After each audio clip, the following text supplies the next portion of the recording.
It's rare for my sister to have a day off. Our two families planned a picnic together. They're genius, Krim. Krim, wow, Brother Nan, you're so amazing. Let's go over there. I'll build you a big one. Okay. Is Nan's school transfer settled? It's all done. Nan, you and Lei stay away from the water. Got it, sis. Hey, are you guys still that busy lately? Zhao doesn't like to tell me about work stuff, Kelroy. He's afraid I'll worry. We're busy. The case clearing operation isn't over yet. After solving those big cases and finishing the paperwork, the department finally gave us a few days off. Any recent cases? There's one from late June, a missing girl case. I was going to take it on, but... Sigh, Brother Nan, I think I dug something up. Oh. Missing. It's already August, still haven't found her. These cases are especially hard to solve. If within a day or two you don't find them, they've likely been trafficked abroad. What did you dig up? A shoe. Some countries in Southeast Asia are too chaotic. Trafficking. If the child can't be found, how heartbroken the parents must be. The local precinct and the district bureau have been investigating for a long time, but there are no clues. I can't pull it out, Brother Nan. Come help me. I'll do it. Okay. Min, when the charcoal is ready, what do you want to eat? There's more underneath. It's connected. Whoa, what is it?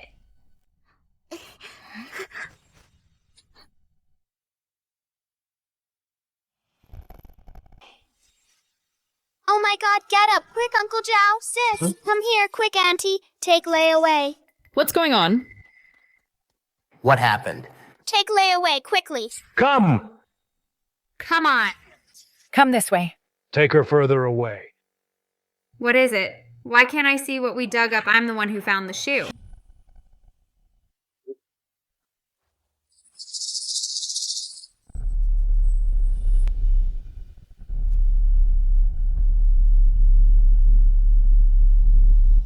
A body. Nan, you can't joke about this, are you sure? I'm sure I smelled it and felt it. Min, take the kid and grab a taxi home. Okay? Nan, you shouldn't be here either. Sis, it's fine. Do I look scared?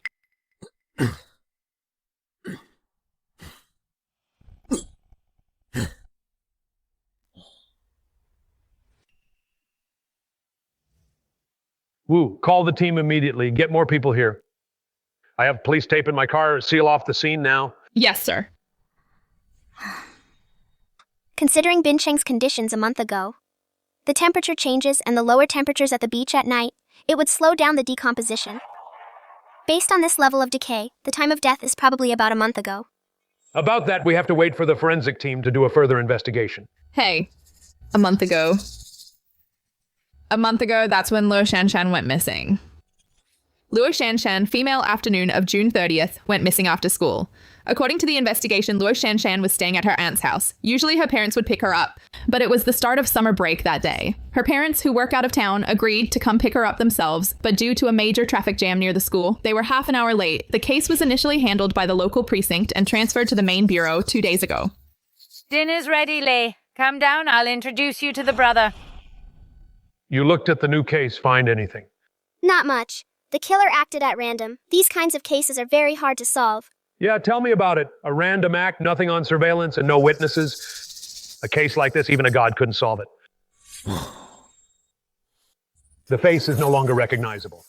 The shoes are different. Although the clothes are badly stained, the style is different too. I remember clearly. Before Luo Shanshan disappeared, she was wearing white sneakers and her school uniform, but this girl is wearing a dress and black leather shoes. I see. Stay back, no photos. Hello, Director. Yes, it's a girl. There's a crowd, Sun Meng and the others are almost here, but we need more officers to maintain order. Nan, what are you doing? Don't touch that. Stop it right now. Don't move. Nan, don't you dare. Don't touch that. Xiaonan, what are you doing? Aren't you afraid of catching something? I am. That's why I'm wearing 2 layers of gloves. See? You... Shonan, how can you just touch things like that? Why is there a child here?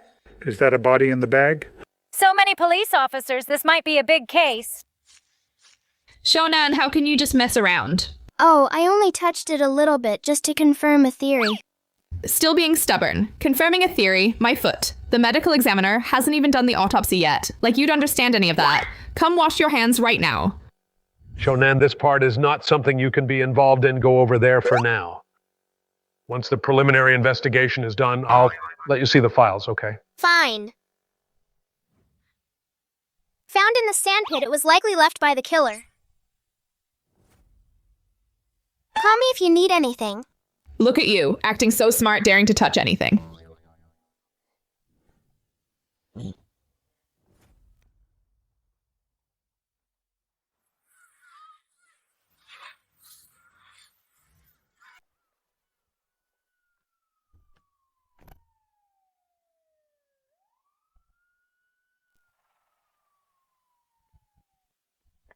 Commissioner! What's the situation? We still can't confirm the victim's identity yet. The killer was brutal. The body has decomposed to a certain extent, making it hard to use facial photos to confirm the identity after a detailed autopsy with the missing persons database for a DNA match. So many people. This is a public beach. It'll probably be in the papers tomorrow. We can't keep it quiet.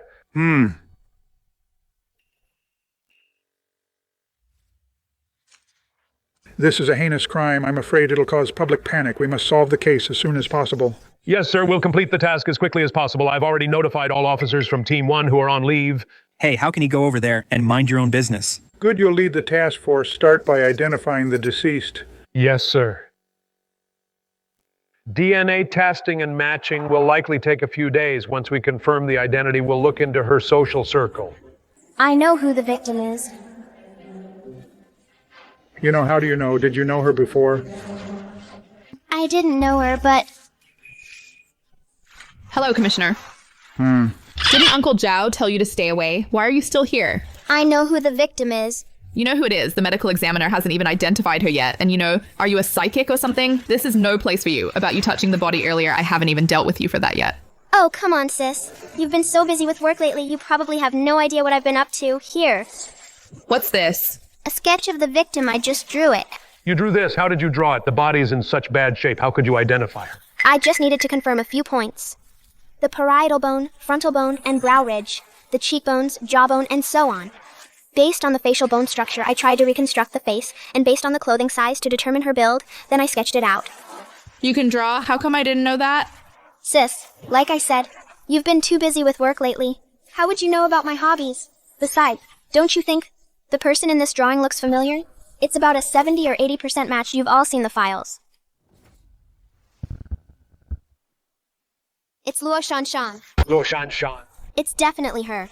We've all seen the files. And I think the reason the clothes are different is because...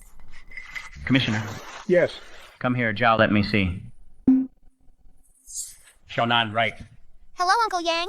I know who you are. At such a young age, you draw quite well, not inferior to the station's composite artists.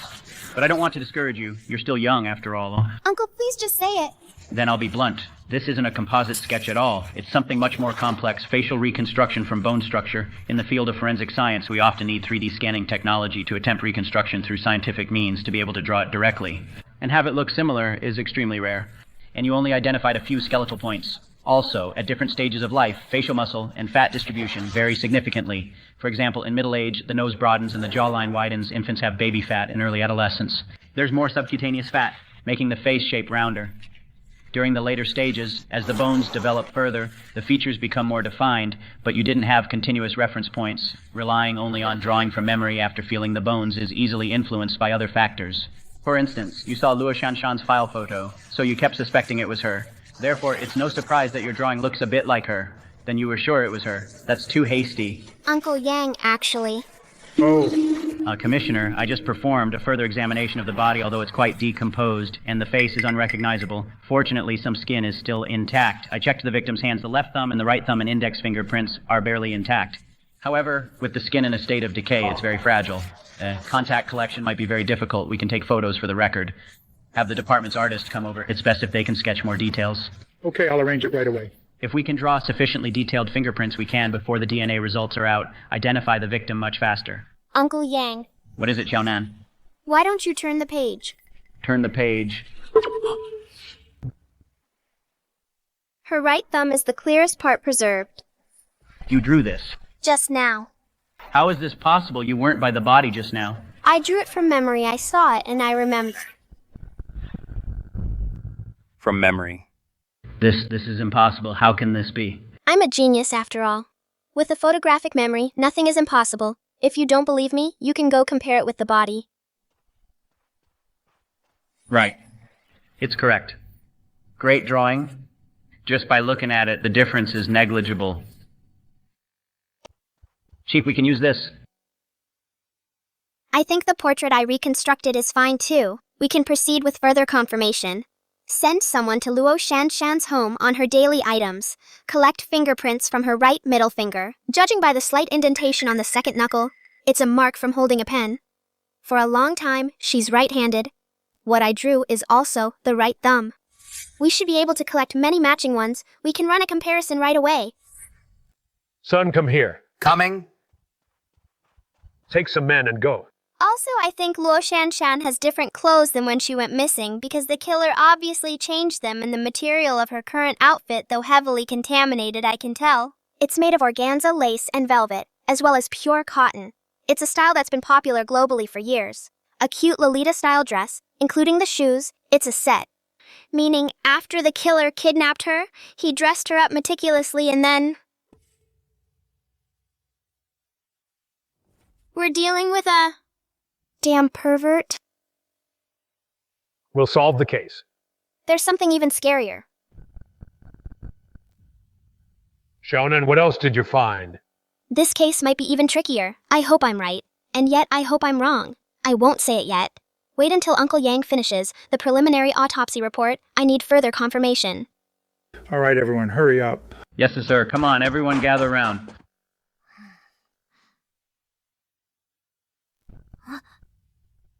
No matter who you are, you're finished. Mark my words.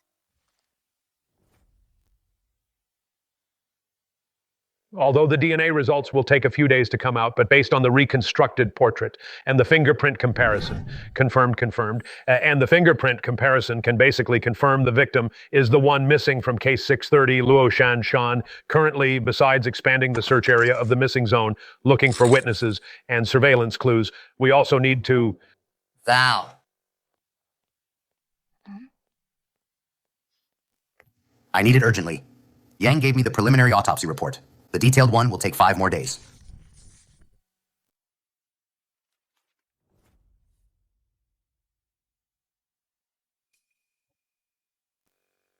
According to the preliminary autopsy report, the forensic doctor provided the killer's DNA sample.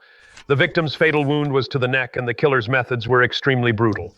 This is a major case. Besides the door-to-door investigation, we also need to, the victim's social circle, conduct a re-examination. Xiaonan. Sorry about that. Xiaonan, you've seen the report, right? Do you have anything to add? What were you going to say yesterday? I think, huh? Captain Zhao, we're in a meeting right now, outsiders. Should probably leave first. He's Wunan. I know who he is. I heard city leaders are meeting here, and even invited him to speak on stage at such a young age in criminal investigation and reasoning. He does have some skills. But a case like this, is it something he should be involved in? In what capacity is he participating? Is it appropriate? As for this case, the body was first. It actually was Wunan who found the body first. Besides, his input is always a huge help to us. The commissioner approves. Don't use the commissioner to pressure me. Back when the commissioner and I were on the front lines, you were still hitting the books at the police academy. Even the mayor approved. Riking Nian. Kid. At my age, is my name something you can just... Male born on September 13th, 1970. Graduated from Manha National Police Training School, started working in 91, served as a patrol officer in Lai County, Bincheng officer at Huaiyuan Road Police Station, Bincheng, detective for the South District Police Bureau Criminal Investigation Team. In '05, went to Royal Police Officers College for advanced studies. Later served as deputy captain of the District Criminal Investigation Team, captain of the District Criminal Investigation Team. Currently the director of Sanlong Police Station. You actually investigated me. It wasn't an investigation. After going through the previous cases, I know that because of my age, I'll always face criticism and rejection. To reduce such pointless arguments, I recently looked through the Bincheng police system, at everyone's resumes, hoping to communicate better with you all. I've seen your resume, I just remember it. Bincheng City Police Bureau. All branches, police stations, police posts. There are thousands of people across the board. And you remember them all. That's not important.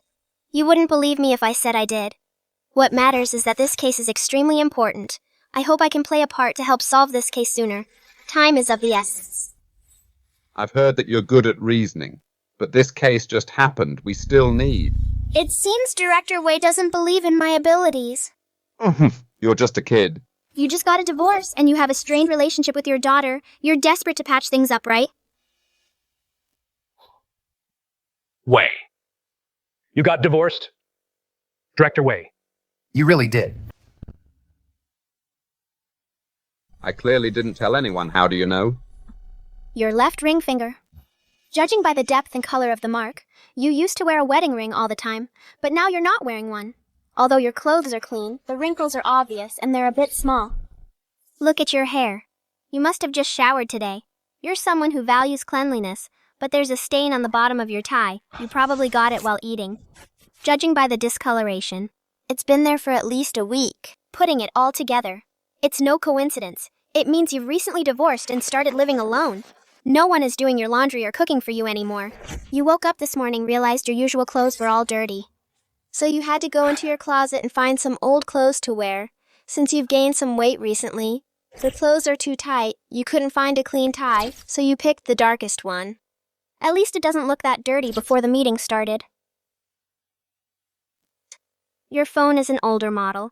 Although the stickers are badly worn, it's clear that these stickers are popular among elementary and middle school girls. This shows you have a daughter and you love her very much. Not long after the meeting began, you started getting anxious, showing clear signs of nicotine withdrawal. But when someone offered you a cigarette, you turned it down. You're quitting smoking, yet you've just gone through a divorce and you're under immense pressure from the case. In such a situation, no one could force you to quit. You should be smoking even more and looking at your complexion. It's not a health issue, so you're choosing to quit for someone. This person in your life is extremely important. You want to please her. To sum it up, I believe your daughter must be exactly 18 this year. Having just finished the college entrance exam in July, your relationship with your wife had soured long ago, but for the sake of your daughter's studies, you decided to divorce after she finished the exam. You chose to quit smoking after the divorce because in recent years, your relationship with your wife and daughter worsened. Adolescent girls often have conflicts with their parents. That's quite common. She'll be going to an out-of-province university soon, and your ex-wife is leaving too, to accompany her to college. You won't see your daughter much after that. You're worried about drifting apart. So you're eager this summer, in the months before she leaves for college, to mend your relationship with her. Quitting smoking is just a small part of the changes you're making. Am I right, Director Wei? I don't mean to embarrass anyone, but if a few minutes of talking can save us from long-term trouble, I must do it. But if necessary, I can say more. Shonan? We're in a meeting? Don't just say useless nonsense, Tell us about this case, what your take is exactly. He really does have some skills I'd actually like to hear. Your brilliant insights.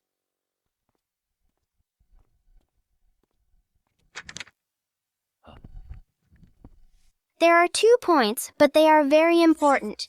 First, I believe this isn't the killer's first crime. He is likely a serial killer. Second, I believe the killer might soon strike again. This kind of heinous crime usually makes the news. As far as I know, in recent years, there has never been such a heinous crime. A serial case. Striking again. Kid don't just talk nonsense. Shonan, on what basis are you making this judgment? First, the killer changed the victim's clothes and dressed her up carefully. Second, according to the autopsy report, the fatal wound was on the neck. The cervical bone suffered only 1 slash. This shows the killer wasn't acting in a panic using stabbing, strangulation, or suffocation to kill the victim. He was very efficient. Furthermore, The body was found at Shallow Bay Beach, where people often go, and we even got the killer's DNA biological sample. Since the victim went missing over a month ago, the killer had plenty of time to destroy the evidence, bury the body in the mountains, or cremate it, yet he chose to dump it haphazardly. Also, according to the school gate surveillance, the victim left because her parents didn't show up and walked out of the camera's range on her own. Her parents were late due to a traffic jam, which was a random event. Although I still need to check her interpersonal relationships, but personally, I believe there's a very high probability that this is still a random crime. Based on the above, the killer strikes randomly. His methods are cold and cruel. This isn't his first time, and he doesn't care if the body or his own DNA is found. From a criminal psychology perspective, or from the killer's point of view, he fits the profile of a psychopathic serial killer. He likely committed similar crimes in the past, dumped bodies haphazardly, had his DNA sample taken by the police, but was never caught. He vanished into thin air after the serial crimes until he started again this year, still disposing of bodies carelessly. I even think he's taunting the police. Never been caught. He has no inhibitions. To sum up, I have 2 suggestions. First, send the killer's DNA sample to the provincial capital overnight for comparison. DNA sequencing in Bincheng takes 3 days for results, but the provincial capital has better equipment and can get results within a day. If all goes well by tomorrow afternoon, we should have the killer's DNA comparison to confirm if this was done by the same killer. Second, all police stations and posts should be notified. If another disappearance occurs recently, it must be reported immediately. Since Luo Shanshan went missing, it's been over a month. The killer is very likely to strike again. As I just said, time is of the essence. It's the lives of potential victims. I'll take the sample to the provincial capital. If I take the highway, I can be there in 5 hours. Wait a moment. Kid, to make your reasoning sound flawless, you are deliberately avoiding the alcohol issue. The autopsy report states it clearly. You're avoiding it on purpose. Alcohol was found in the body. He must have been forced to drink by the killer. The killer might have been drinking. Maybe he wasn't a good person to begin with. Alcohol amplified the evil in his heart. So, he's cruel, perverted, and acting irrationally in various ways. That's also a possibility, right? Why didn't you mention this at all? I just didn't feel like it.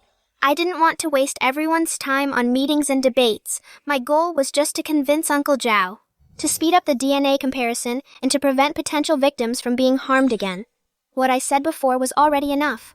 Didn't feel like talking, or you just couldn't explain it? But since you insist on asking, I can teach you. Teach me. Why do you think the killer would strike again? Striking again is based on your reasoning. Then let's go with my reasoning. Assuming he's a serial killer, why would he strike again? Because of life changes. With news media so developed today, we haven't heard of any vicious serial cases in recent years. Then it must be a serial case from a long time ago. The killer has been dormant for years and is striking again. It's very likely that his life went through a major change. Life isn't going well, so he's going to extremes. He doesn't just drink. Alcoholism would be normal for him. I'm not avoiding the alcohol issue. It could even make my reasoning more complete. There are many details I haven't mentioned, like the distance between the school and Chanwan Beach, the surveillance coverage on the roads near the beach, and how crowded it is around the school when classes are dismissed. I can make judgments on all of those. I didn't say it, because I didn't want to waste time. Whether the killer is a serial offender doesn't need complex arguments. Once the DNA results are out, we'll know for sure. I'll say it again, time is life. It's the lives of potential victims. Son, I'm on it. Wu, take your team and keep checking the surveillance. Okay. We keep looking for witnesses. I'll send officers from other districts to your jurisdiction under your unified command. leave it to me. Chen, Here. come with me to the chief's office to report. Yes, sir. Then, let's adjourn for now. There will be a task force meeting tomorrow. At that time, all departments, we will collectively organize the specific details. Based on surveillance from the school and nearby. Because of the summer break, many parents were picking up their kids within an hour after the crime. A total of 1,375 cars passed by 890 male drivers, 485 female drivers, including non-owner vehicles driven by someone other than the owner. We need to check the footage carefully and compare them one by one. The workload is quite heavy. Zhao. This case has a very negative social impact. I know the case is extremely complex. I won't set a deadline for you to solve it, but how much longer do you think you'll need? Well, 1 month. Mr. Mayor, for a case like this. Uncle. The killer strikes at random. Before new clues appear, no one can guarantee when it'll be solved, and if no effective clues are ever found.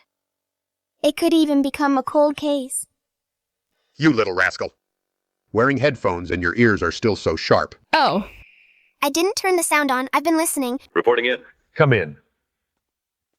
Captain Sun said he couldn't reach you, so he called me. My phone was on silent for the meeting. What is it? Is the DNA result out? Yes, Captain Sun said it matches the DNA of the killer from the 515 serial cases. The case brief is still being faxed. It'll be here in a moment. The 515 serial cases. The 5.15 case.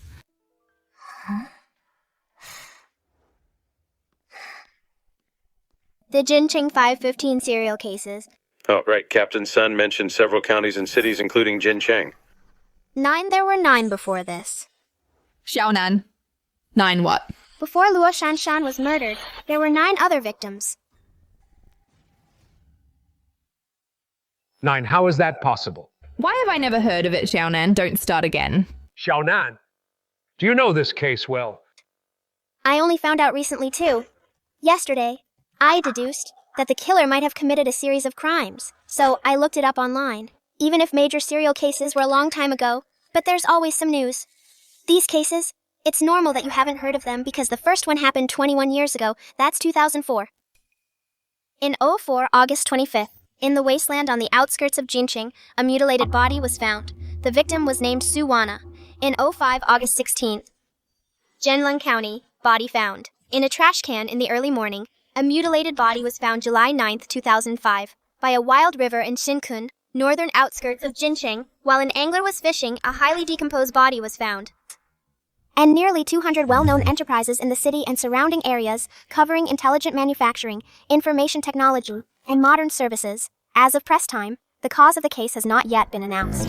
The police have set up a task force, and the case is progressing. Increase the basic pension for urban and rural residents. Expand the reimbursement scope for outpatient chronic diseases under medical insurance. The Municipal Patriotic Health Office announced a citywide Clean Home, Healthy Jincheng autumn sanitation campaign full investigation. Around 7 a.m. today, a vicious murder occurred in the urban-rural fringe of the city near the library renovation, starting from August to April 2004. 2007. In less than 3 years, the killer in surrounding villages and counties and Jincheng committed crimes frantically. 9 cases. In 6 of them, the killer's DNA samples were collected. The other 3 were linked through other clues, cross-referencing and deduced to be the work of the same killer. A major serial case, 9 cases. In 2005, May 15th, the Royal Police Headquarters merged the 9 cases and formed a new task force for supervision. Because the case was extremely complex, the killer remains at large. Details of the case could not be made public, following the principle of investigative confidentiality. This serial case was not named after the time of any specific incident, but after the date the new task force was formed, namely the 5.15 Jincheng major serial mutilation and murder case. To solve this case, Jincheng police at the time and the 5.15 task force screened nearly 10,000 suspects, compared fingerprints of over 30,000 sets but found nothing. And the Royal Police Headquarters in 2008 even offered a public reward $1 million to gather clues. To this day, this reward is still valid. You're talking about the bloody clothes case. The Blood Demon case. Both are correct. You two were criminal investigators back then. You must have heard of it. In 2005, when Liu Yuan's body was found, it was wrapped in a men's jacket with a broken zipper, because it was stained blood red. It even made the local newspapers. So it was known to the public as the Bloody Clothes case. The name Blood Demon case came from the internet yesterday morning. I also found online that even now there's still a group of mystery enthusiasts discussing this case in online communities. Since the new century, with the spread of public surveillance and the development of forensic technology, this kind of vicious serial case has rarely occurred since this case remains unsolved. It is also known as the Bloody Clothes case, one of the top 10 cold cases of the new century. A cold case of the century. The killer has struck again. Report, Captain Fax. Captain, I couldn't get through to your phone. What's wrong? Yinhu Police Station reported a girl went missing in Yinhu Park. What? When did she go missing? 2 hours ago, Yanhu Police Station received the report They went to look for her immediately, but they couldn't find her, so they reported it to us. 2 hours ago. Although I can't be certain whether it's trafficking, kidnapping, or the work of the serial killer. But even if it's the latter, based on his MO, she shouldn't have been harmed yet. There's still a chance. All right. The meeting is adjourned for now, Zhao Chenglong. Take your team and get on it now. Make sure you find this girl. Yes, sir. Xiaoli, Xiaohan, Xiaochen, follow me. Yes, sir. Hey, Uncle Zhao, I'm coming too. No, stay here. Then send me the surveillance footage. I'll use Uncle Sun's computer. Let's go. Officer, I just went to a stall to buy something. In just a split second, she was feeding pigeons right there. By the time I got back, she was gone. Don't worry, don't worry. We'll do our best to find her. Officer, please help me find my granddaughter. Captain Zhao, here's the missing girl's info. And her photo, I'll send it to your phone. Okay. Attention, all units right now, based on the info that will be sent to your phone shortly, go find her. Okay. Please take a rest first, huh? Hello, sir. Have you seen this girl? No. Okay, thanks. Hello, have you seen this girl? No. Have you seen this girl? No, I haven't. Have you seen this girl? No. Never seen her? No? No, I haven't. Director Ma, how's it going? They've been searching for over 2 hours already, given the time. I'm afraid. Hello, Xiaoli. Captain, I just left the transport department. I have all the surveillance footage around the park. Good, review it with your team immediately. All right, send a copy to Xiaonan, too. He's in Mr. Sun's office. Got it. Captain Zhao, in this case, it's hard to find clues through surveillance. We must act now while it's still fresh. The park is full of people, their memories haven't faded yet. We might find a witness. This park has a total of 3 entrances and exits, besides the main south gate. There's the parking lot, entrance in the northeast corner, and a small gate on the southwest side. All 3 entrances have surveillance cameras. Also, around the perimeter, there are traffic cameras at the intersections inside, besides the parking lot. There are over 20 cameras scattered around. That's quite a lot of cameras, but the park is too big, and it's an open park. Plus, there are no fences around it. Instead, it's shielded by trees and hedges. If you want to enter or leave the park, you don't necessarily have to use the gates. Before you arrived, Captain Zhao, I've already scouted the area with my team. We found 7 paths in total, and the grass has been flattened. I specifically took some photos. Take a look. They were all made by local residents. Which means if someone took Panjing away, they could have completely avoided the cameras when leaving the park. Yes, and quite easily. Have you checked the park surveillance? I have found nothing. Captain Zhao, you know what Xiao Love is capable of if even he couldn't find anything in the footage. But following standard procedure, the main headquarters will review all the footage again. Of course. By the way, Captain Zhao, I'm not sure if I should ask this. Go ahead. This case, do you think it's related to the case at Tianwan Beach 2 days ago? Hard to say.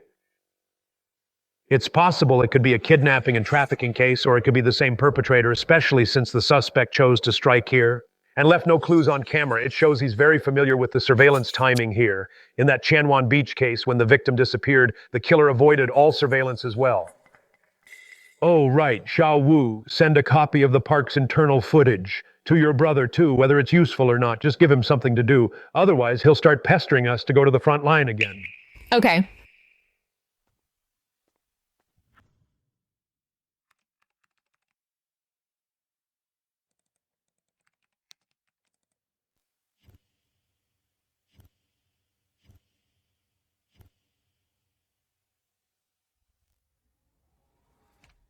Found you.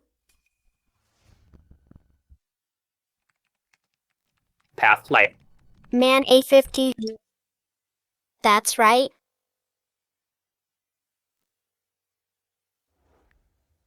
Hey, Xiaonan. Are you guys back?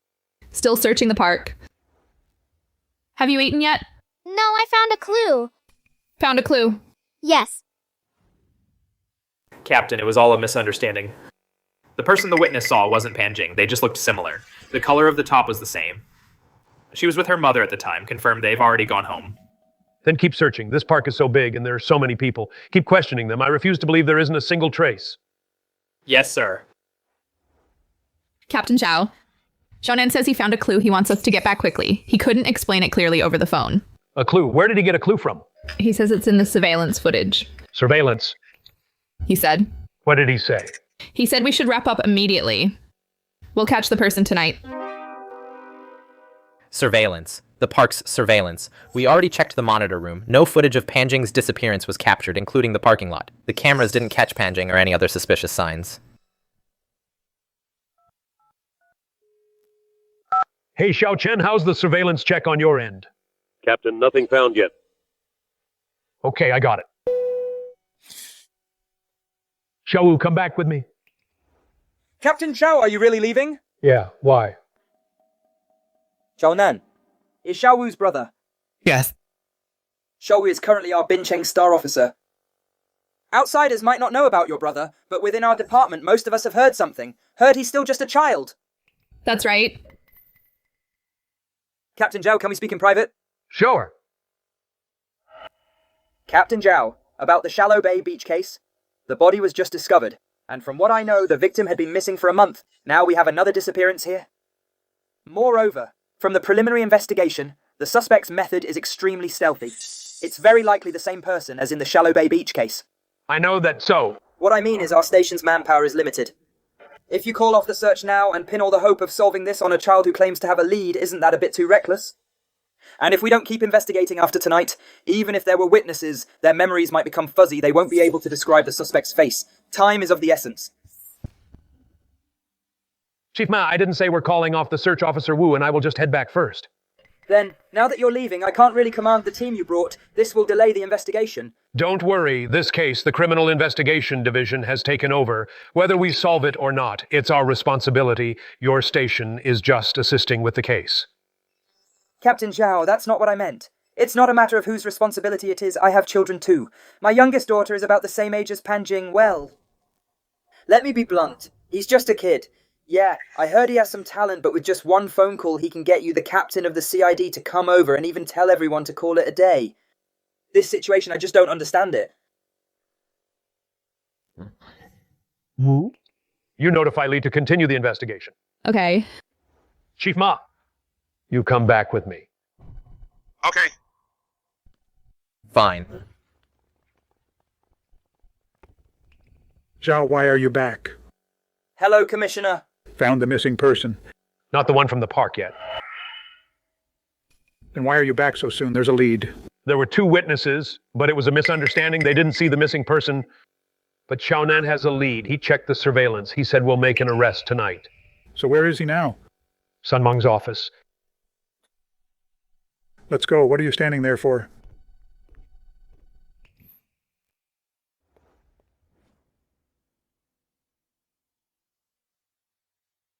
Lan, when the time comes, you'll... Xiaonan. With just one phone call, you've got us all rushing back and told us to pull back immediately. If you don't catch anyone tonight, I'm going to have to punish you. At my age, what can you even punish me with? Punish you. With 10 sets of summer homework. Fine, I accept. But if I catch them tonight, can I skip the summer homework? It's so simple and boring. That's not up to me. You'll have to ask your teachers. Then I want to go to the arrest scene. No way. Xiaonan, did you buy that new computer yet? You haven't, right? If you catch someone tonight, I'll pay for it myself. Hey, I don't solve cases for the money. All right, let's talk about the case. What are you doing? Editing. Pulling footage is such a hassle, so many people. Let's go to the conference room. Time is tight, I'll keep it brief. Around noon today, at 9:49:30 a.m., the Yenhu Park parking lot entrance surveillance captured this. This silver gray van entered a few seconds later. It parked in Zone C parking spot number 17. There were 3 people in the vehicle. They are a young man in black sunglasses, a middle-aged woman in a white jacket, and a middle-aged man in a yellow jacket. After they got out, they were talking about something, chatting as they walked at 9:53 a.m. They appeared in the park. Under the camera near the parking lot flower bed, the 3 of them sat on a bench and chatted for a bit. Then they headed south together. Moving out of camera range, they soon appeared on the north side of the park on the camera outside the public restrooms just passing through. Afterward, they appeared on the north shore of Yenhu Lake on the surveillance there. Can I interrupt for a second? Oh, this is Lu Tai from our station. He is our station's star officer. The bar murder case last year, he was the lead investigator, caught the killer in 24 hours. I have high hopes for him. He'll be Bin Cheng's youngest deputy chief one day, director. You should remember him last year. You even personally commended him. This session is meant to be a case analysis meeting, so feel free to raise any questions. I have just one question. Why target these 3 people? Because they are the ones who took the victim. Little boy. You shouldn't talk nonsense. The park surveillance, I checked it immediately, and I saw more than you did. People like these 3 are everywhere. On what basis are you singling them out? I'll start by correcting 2 of your mistakes. Let me correct 2 of your mistakes first. First one, I didn't think from the start that they were suspects. I look at everything with suspicion when watching the surveillance. Yinhu Park has a lot of foot traffic to begin with, so there are many suspicious people. For example, I was going to mention this at the end, but it doesn't matter if I say it now. If you connect their actions across all the surveillance footage, they are definitely thieves, and they clearly know each other. Shouldn't be hard to catch, right? It's not. But I don't have time right now, or the patience to explain this to you. Why, I'm certain they committed theft that day. Some of them must be repeat offenders. If they've been caught before, just go catch them. Go ask them yourself, or check for yourselves. What we need to discuss now is the missing person case. Second, you just claimed that you've watched more footage than me. You're wrong. You definitely haven't watched as much as I have. Of course, you don't have to believe me. You can ask questions, but I'm not reporting to you. Back to the case. Regarding what Officer Liu just mentioned about why I targeted them, it's the result of a screening process. It involves a lot of irrelevant side reasoning regarding bystanders, including the process of elimination. I won't go into the details. Let's just focus on them. All that matters is that it's them. Around 10:20 a.m., they appeared near the park's playground. Multiple cameras captured all of them while they stopped to chat. At 10:47, they left the playground. For a long time after that, they didn't show up anywhere. At 11:07, the camera at the northwest corner of Pigeon Square caught them. This is where they split up. The young man left first, heading west and out of view. Then the woman in white and the man in yellow walked into the square together. Look at this frame. When they left, they both peeked at the camera. Now look here.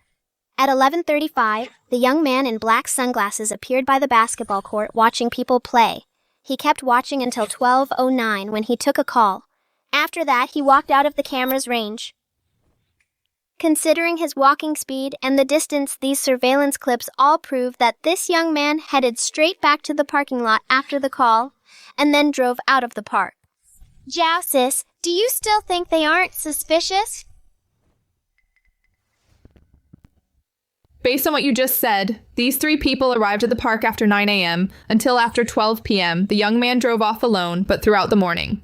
They were just wandering around the park with no clear purpose, and they were keeping an eye on the cameras. If we analyze the case from a suspicious standpoint, they might just be thieves. Besides, 2 middle-aged people with a young man in his 20s driving here with out-of-town license plates, it looks like they're just tourists, parents and a son together. Our Binching is a major tourist city after all. If it's their first time at Silver Lake Park, walking around and looking and finding it wasn't that interesting, saying they're tourists seems quite reasonable, doesn't it? Right. At this stage of reasoning, there are many possibilities. And even though the report time... You can't, just because the time the young man answered the phone is close to the time Pan Jing went missing, jump to the conclusion that he's involved. The family reported the disappearance at 12:15 p.m. today, according to her description at that time. Her granddaughter Pan Jing was feeding pigeons. She went to a roadside stall nearby to buy snacks and water. She even bought corn for the pigeons. According to the surveillance near the stall, she arrived at the stall at 12:06 p.m. and left at 12:10 p.m. After walking back, she found her granddaughter was gone. She searched for a few minutes before reporting it. Pan Jing went missing. Within those 4 minutes, and the young man at the basketball court received a call at 12:09 p.m. A coincidence? It's not even a coincidence because it was noon lunchtime in Silver Lake Park. Although there are some stalls, they only sell snacks. If you want a real lunch, you have to go outside. At the time Pan Jing went missing, too many people were calling or leaving. If wandering the park all morning, and leaving after a call at noon is the criteria to look for clues, then for that kind of clue I could find hundreds or even more. Plus, the parking lot entrance, including inside the parking lot, the surveillance has no blind spots. When the young man left, Pan Jing couldn't have been in the car. There's no way to get her into the car. You've actually helped me explain part of what I wanted to say. Are you finished? All your reasoning so far, Oh wait, it's not even reasoning, it lacks any logic. Just because they acted a bit suspicious between them and Panjing's disappearance, there is still no direct connection. You're done. You can sit down. I'll continue. Kid, you're wasting everyone's time. Officer Liu. At 11:00 a.m., the suspects appeared on the Pigeon Square surveillance. They and the missing person appeared on the same camera. How can you say there's no connection between them? Silver Lake Park only has 2 squares. One is Pigeon Square in the northwest. The other is Silver Lake Square in the southeast. For someone visiting Silver Lake Park for the first time, if they take a taxi and enter through the main gate, they will definitely pass Silver Lake Square. But if they drive and come out from the parking lot, they usually pass Pigeon Square. There's also an artificial lake nearby. The captive black swans often draw a crowd throughout the entire morning, the number of people appearing in the same frame, as the missing person is not in the thousands, but at least in the hundreds. Is this how you look for direct evidence? Then what about that young man? Why did he drive away alone, leaving that middle-aged couple behind? How do you explain that? There are too many possibilities. Their relationship could be parents and child. Maybe the parents live in their hometown and the child works elsewhere, coming back for a visit, taking their parents for a walk in the park, then leaving at noon for something urgent, or perhaps he didn't want to eat with his parents, and went out with friends instead. There are countless possibilities. Furthermore, they might not even be relatives. They could just be acquaintances getting a ride, or he hadn't been here in a long time and wanted to look around. Besides, there are many out-of-town plates in Bincheng now. You just said it yourself. There are countless possibilities. Then isn't what my brother said also a possibility? That's completely illogical. Do you solve cases by guessing Officer Wu Shenyan? Officer Liu. Sis, leave him to me. Don't you worry about it.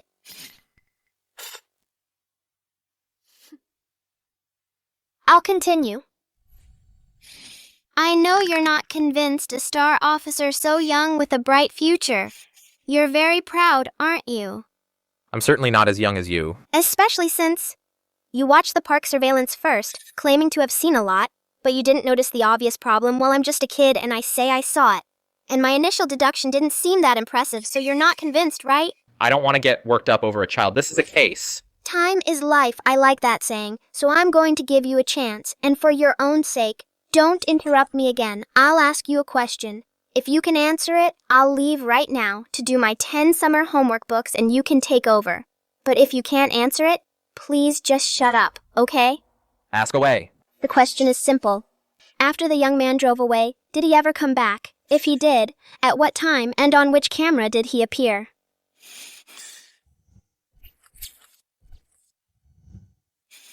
Also, after the young man left, that middle-aged couple, at what time and where did they appear on camera?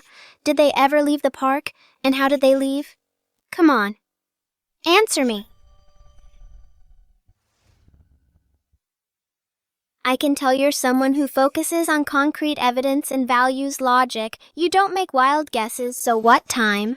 What location? Who appeared on which surveillance camera? Can't you remember? Is your memory fuzzy? Or is it not in your memory?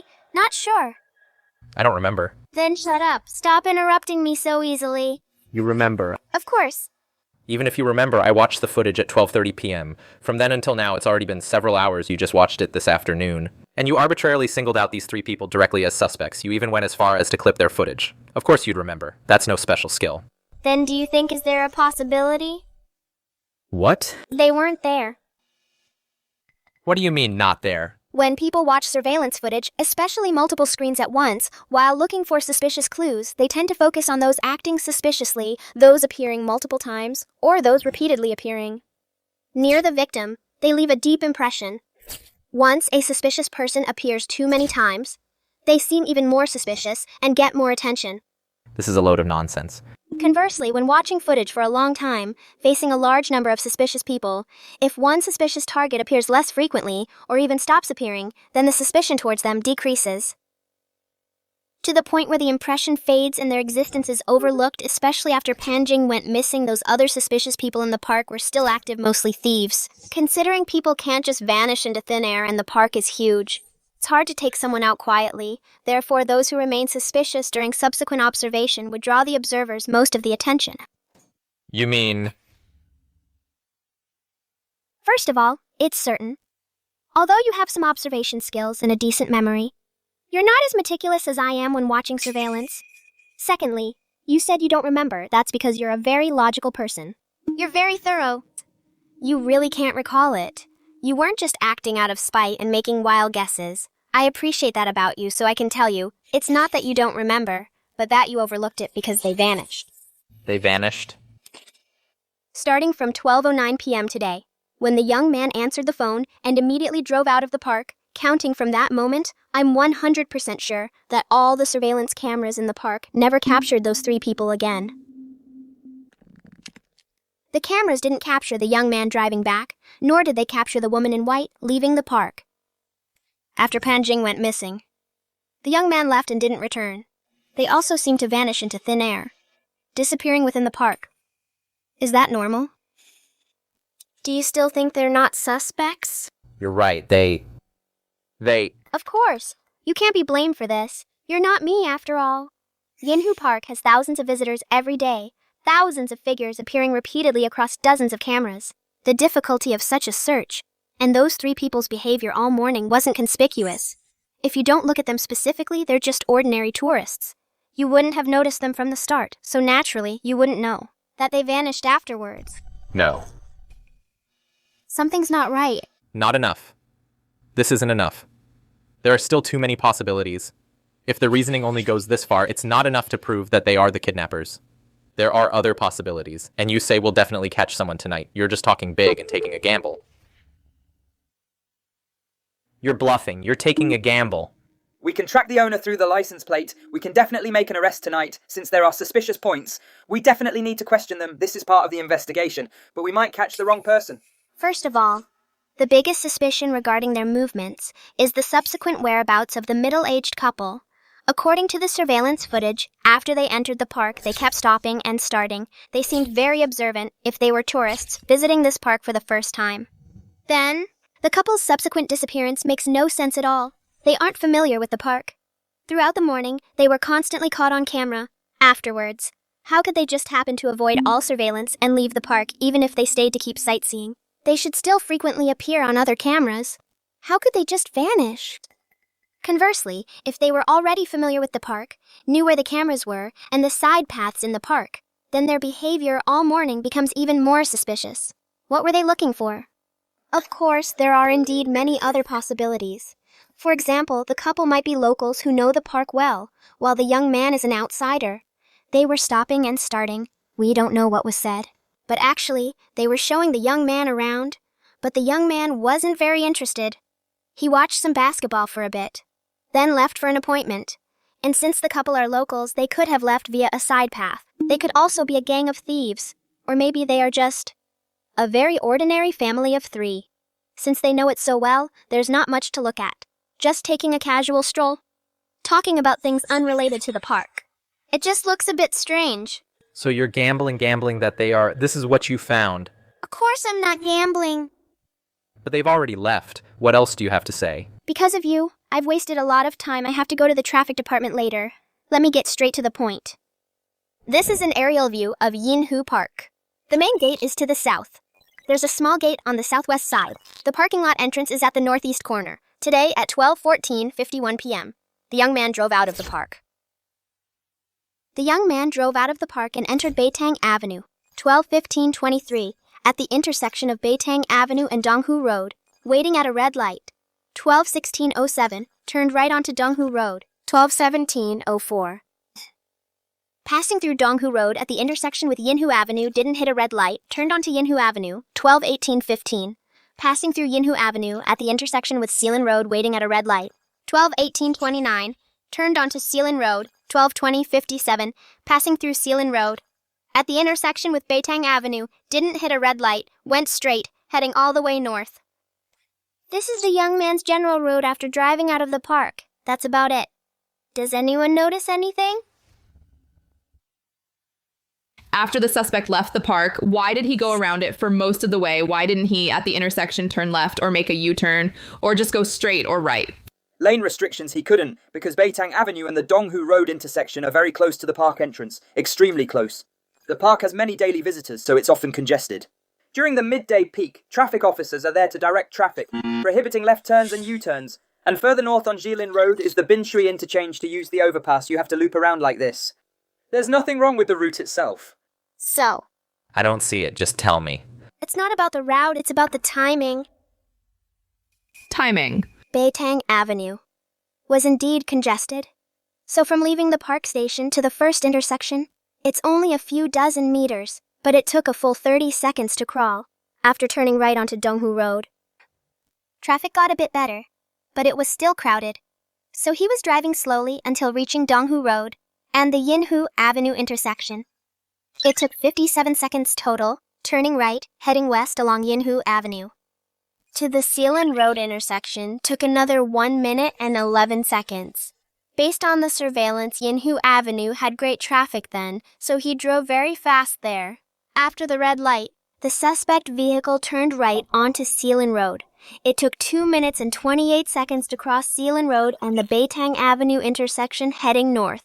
300 meters Yilin Road and Donghu Road. Both sides of the park are the same length, just 300 meters. Exactly, the same distance, and both were affected by the congestion on Beitang Avenue.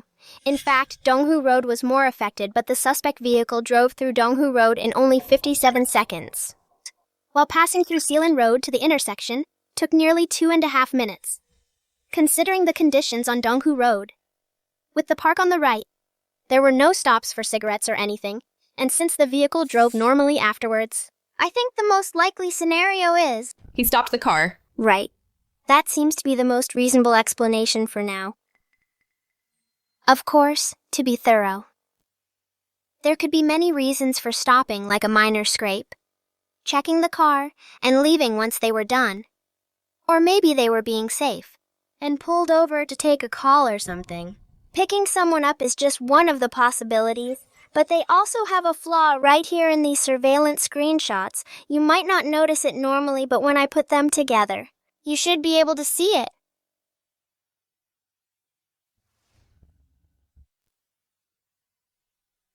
The fourth photo.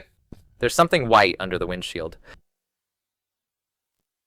What is that? Traffic surveillance. The storage capacity is huge to begin with. The resolution is limited. If you zoom in, it's hard to see what it is. It's clothes. Clothes. Bunched up clothes. The clothes that middle-aged woman was wearing, it's made of a polyester material, sun protection clothing. It's very light and thin. It's very small when bunched up. It's the middle-aged woman's, the one she wore when entering the park. While she was wandering around, she took the clothes off and draped them over her arm. Then she put them back on later, and about 10 odd minutes before the young man received the call. This middle-aged woman last appeared on surveillance. She was still wearing these clothes. The young man returned to the parking lot, passing through several places along the way. He didn't have the clothes in his hand. That is to say, there's no way the young man, on the way back to the parking lot, in some surveillance blind spot, took the clothes from the middle-aged woman to help her carry them. Looking at it all, there's only one possibility left. He stopped at Zealand Road and met with the middle-aged woman.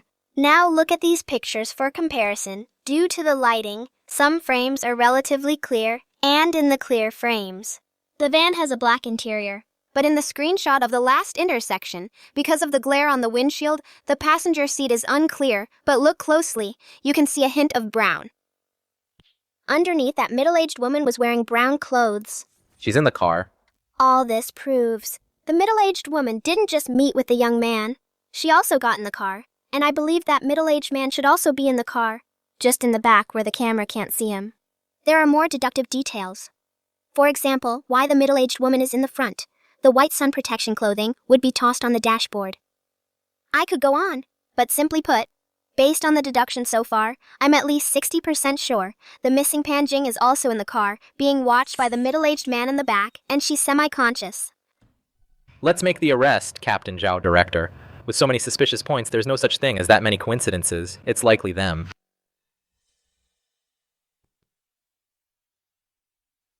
Shonen, I'm not trying to pick on you, but based on your current findings, actually... Uncle Zhao, just say what's on your mind. It doesn't really seem like you. Huh, how so? What's wrong with the reasoning? The reasoning is fine. Your observation and information processing skills are incredible. That's your style. But you've always been very rigorous. For example, in the 713 case, even when you had narrowed the suspects down to a very small group, even to just 2 people, you still raised the issue of water consumption after confirming that we finally made the arrest. And the 1213 case, even though on your first day at the station, you had already identified the suspect, you still had Sun Meng lead a team for 3 days of follow-up investigation, eliminating all other possibilities and coincidences. But today's inference, although it sounds plausible, it's just pure theory. Not only is there no direct evidence, there isn't even supporting evidence. And you said earlier we could make an arrest tonight. Since you're so confident, but all you gave was pure theory, does that sound like you? Reasoning just needs to be enough. I've watched it over and over. All the surveillance footage, unless the real kidnapper never appeared on camera at all. Otherwise, it must be them. I've ruled out everyone else. Since Pan Jing, before she disappeared, was on camera. Most of the time, if the kidnapper wanted to notice her, follow her, and wait for a chance to strike, it's impossible they never appeared. In any surveillance footage, therefore, that unless doesn't hold up, it's them. Shonan, with my 20 years of experience as a detective and having handled hundreds of cases, in reality, there are quite a few coincidences in this world. Take your inference, for example. I could also find a reasonable explanation for why they aren't the kidnappers. For instance, these 3 people were just out for a stroll with different interests, hanging out in different spots. At noon, the middle-aged man accidentally found a small path out of the park. He called the young man from the street. The young man got the car, drove around and came back, picked them both up and left. That makes sense, right? One suspicious point is a coincidence, but a series of suspicious points pointing to the same target makes the probability of a coincidence very low. 2 key points: the time of disappearance and the suspect's escape time. At first, they were frequently exposed to surveillance, and in the end, they perfectly avoided all surveillance. Captain Zhao, I think you're right, but the possibility is extremely low. A low possibility is still a possibility. We can't underestimate Xiaonan's rigor. Otherwise, in the 1213 case, he wouldn't have taken 3 days to solve it. Uncle Zhao, in this case, first, there's no footage of Pan Jing's disappearance. Second, there are no eyewitnesses. She vanished into thin air. That I could figure this much out in one afternoon is already quite an achievement. Do you think I'm a god? In a case like this, you can only make bold assumptions and then arrest them to find proof. But I've known you for a long time. You sound too certain. Tell me, what else are you hiding? Come clean. Okay, I'll tell you. You have more clues. What else is in the footage? Let's do this. I'll quickly go over the kidnapping process and analyze the details. At 9:50 a.m. today, internal surveillance in the parking lot captured 3 people getting out of a car, 2 men from the front seats, and a middle-aged woman from the back. In terms of behavioral habits when traveling in a group, unless they are a couple or married, women generally prefer the back seat. It's a matter of habit and personal space. Carrying bags and belongings. And the fact that in the back they might not wear seatbelts. Of course, they could have just sat anywhere after leaving the parking lot. The 3 of them wandered around looking for a target. They went outside the public toilets and near the playground. Both places are likely to find a suitable target. In the former case, people are separated by gender to use the restroom, leaving some waiting outside. In the latter case, children are running around playing while parents sit on benches and chat. At 11:07 a.m. At Pigeon Square, central surveillance captured the 3 of them lingering. I don't know what was said, but the young man then left, while the middle-aged woman walked toward a blind spot. I believe they must have found their target, but it might not have been the victim yet. Based on the same time frame, central surveillance at Pigeon Square shows there were several suitable targets. Besides, Pan Jing chasing and feeding pigeons causes children to separate from parents and potentially leave the surveillance range, while some parents gather in groups to chat, neglecting their children. Around 11:40 a.m., streetlight surveillance captured Pan Jing sitting on a bench, finishing her ice cream. Then she insisted on feeding the pigeons. Li Shufang took her to a roadside stall and bought corn kernels. At 11:45 a.m., she was feeding pigeons.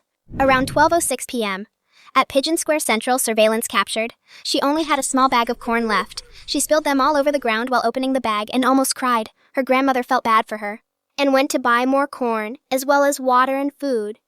After Li Shufang walked away, Pan Jing picked up the half bag of corn from the ground and chased the pigeons to feed them. Some pigeons flew quite far away, but she wanted to feed them all, so she chased individual pigeons and ran out of surveillance range. This actually scared the pigeons away, but she still wanted to feed them. She kept chasing until she was out of sight. The middle-aged man and woman took the opportunity to take her away. They likely drugged her. Otherwise, you searched all afternoon. How could there be no witnesses who saw Pan Jing struggling? The middle-aged woman took off her coat to wrap it around Panjing. Considering Panjing's age and size, she should weigh about 30 kilograms. It's hard for a woman to carry her for long, so the middle-aged man must have carried her. Wrapped in the white coat, this made the clothes different from the ones in the search description, making it hard to find witnesses. It was inconvenient for the man to carry the child, so the woman must have notified the young man that they succeeded. Then the two of them took the victim, avoided all surveillance, and left the park via a side path. Around 12:20 p.m., the young man drove over to pick them up. The middle-aged man put Panjing in the car, and then got in himself, so the woman took the passenger seat. That is why their seating arrangement changed. After the man settled Panjing, he gave the white coat back to the woman in the front. Since she was already in the car, it was awkward to put it back on, so she tossed it on the dashboard, which is why it was captured on camera. This is how I believe the three of them kidnapped the victim. In short, considering they were clearly familiar with the park, yet only stayed near the toilets, Pigeon Square, and the playground, and other similar spots. Considering the time of disappearance, the departure time, and the fact that people don't just vanish, among other things, my 60% certainty is just a conservative estimate, Uncle Zhao. Is this still not enough to convince you? What's the bottom line, the ace up your sleeve? Is it corroboration or direct evidence? Well, it's not exactly direct evidence, but it can't be such a coincidence. There are no such coincidences in this world. Then what is it? A cloned car, the license plate is fake. Everything was planned and premeditated, prepared in advance, with clear division of labor. This is likely a professional trafficking ring, and it's not their first time. We are dealing with a major trafficking case. Good. Good job, kid. I knew you could do it. Chief, we can move out now, but we need to go to the traffic department to pinpoint where the suspect vehicle was last seen. Move out. Yes, sir.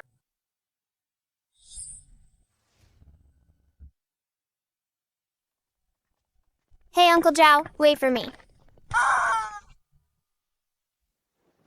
My brilliant genius of a little brother. Can you tell your sister, how did you know the suspect's vehicle had cloned plates? Do you have connections at the traffic department? Well, you see. Shonan, recently I've been reviewing some old cases. I suddenly realized, did you check Wang Shengli's house's water usage in advance? As expected of Uncle Zhao. How did you check it? Online. Of course, I hacked into the water supply system to verify the information.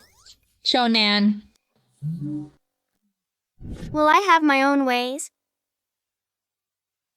Wunan, how many times have I told you? How can you still do this? You even dared to hack the traffic department's system. Couldn't you just call me? Is it because I can't check it for you or Uncle Zhao can't check for you? Oh, hacking is just a piece of cake. Calling is such a hassle. A piece of cake, huh? Are you planning to be a hacker when you grow up? I won't be able to protect you, and neither will Uncle Zhao. Uncle Zhao, look at her. All right, Xiaowu, it was all for the case. Xiaonan did it to solve the case. Special circumstances call for special measures. We're in a hurry, let's go. Xiaonan, your sister's doing this for your own good. I know she's afraid that I'll turn to a life of crime in the future. Don't worry, as long as she's around, I definitely won't. Besides, your sister is right. You can call me, I'll help you check. But that would be hard to explain. Take today, for example. If I told you to directly identify them as suspects and check their license plate without any solid reasoning, would you even believe me?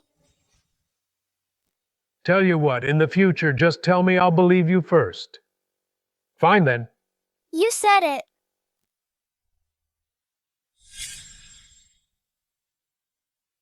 This kid has some skills, but he's not exactly a genius.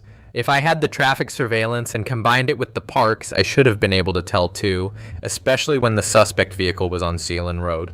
The flaw was too obvious. It matched the time of disappearance perfectly, using that as a starting point to work backwards and identify the suspects, observe carefully, catch the details, and reach a conclusion. He said he watched the footage repeatedly. That's probably how he deduced it. Yes, that must be it. Xiaoliu, he's still just a child, and hasn't formally studied criminal investigation. Of course he can't compare to you. How many cases has he even solved in the last 2 years? The high solve rate at Yinu Station is all thanks to you.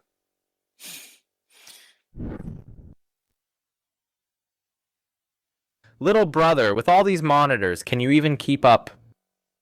Why don't you step aside? Let me handle this. You're still young. Don't strain your eyes too much, even with those glasses on. Mind your own business. Fine. Then let's bet on something. Bet on what?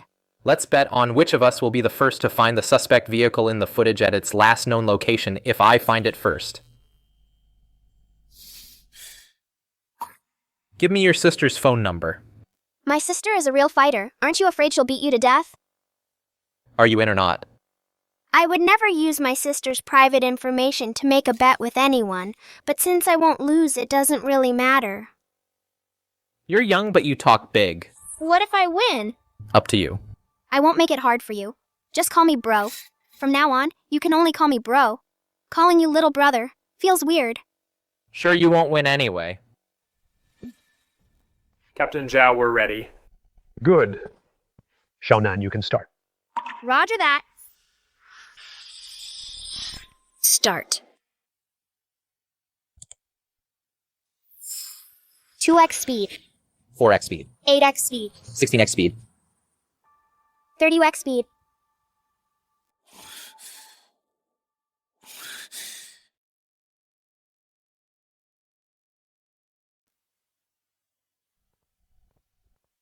Who is this kid? Why is he watching with us? I think his name is Wu Nan.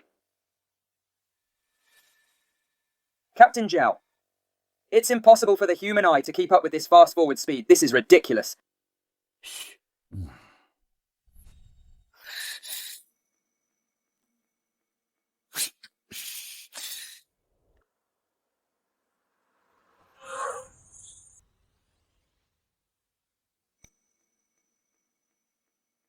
Impossible. He can still see clearly. Can you get Guangping Road, he can still see clearly. This is impossible. No one can keep up with this, Wu Nan. You're doing this on purpose, aren't you? Speed is my limit. You intentionally bumped it up to 32x speed. Just so I can't see clearly. You couldn't possibly see clearly either. But you're afraid I'll win, so you're using these tricks. You want both of us, but you want both of us to fail to find where the person is, right? This behavior of yours is delaying the investigation. Do you know that time is life? By wasting time like this, you're putting lives at risk. Do you understand?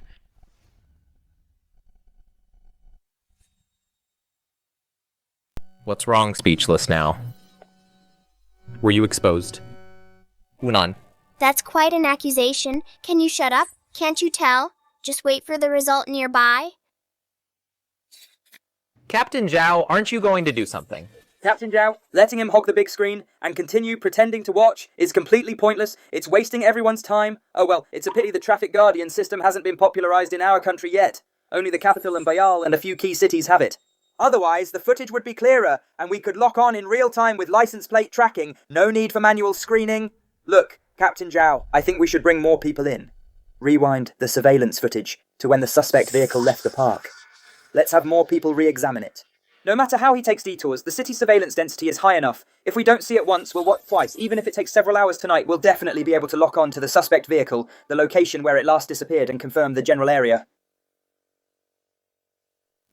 Can you even see clearly at the speed? Yeah. As for this kid, his earlier contributions are worth acknowledging. Come over here, he hasn't wasted too much time anyway. Just let him go back. We can't let him keep messing around like this. I'll give you the answer in 3 minutes. Fine 3 minutes?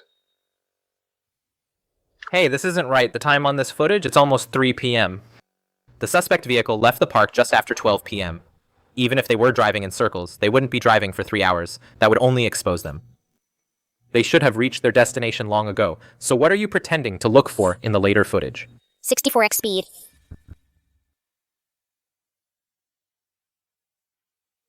Guangping Road. This is ridiculous. 64x speed. Is that something a human can even see? Do you think you're some kind of god? Quiet. Let's see if you really are a god. Captain Zhao, if you keep being so headstrong. Even if this kid hasn't wasted much time if word gets out. It won't be good for your reputation.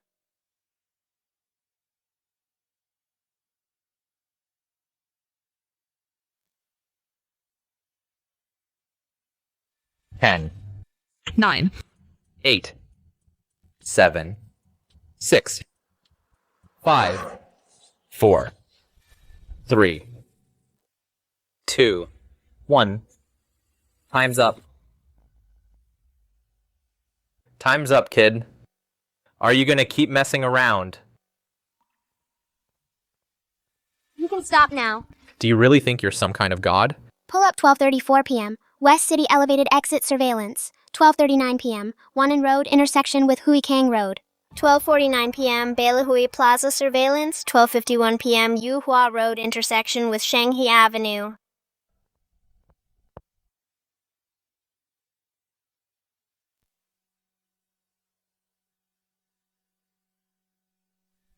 Two 4:13 p.m. Yonghong Road intersection with Fuhui Street. Suspect vehicle turns right.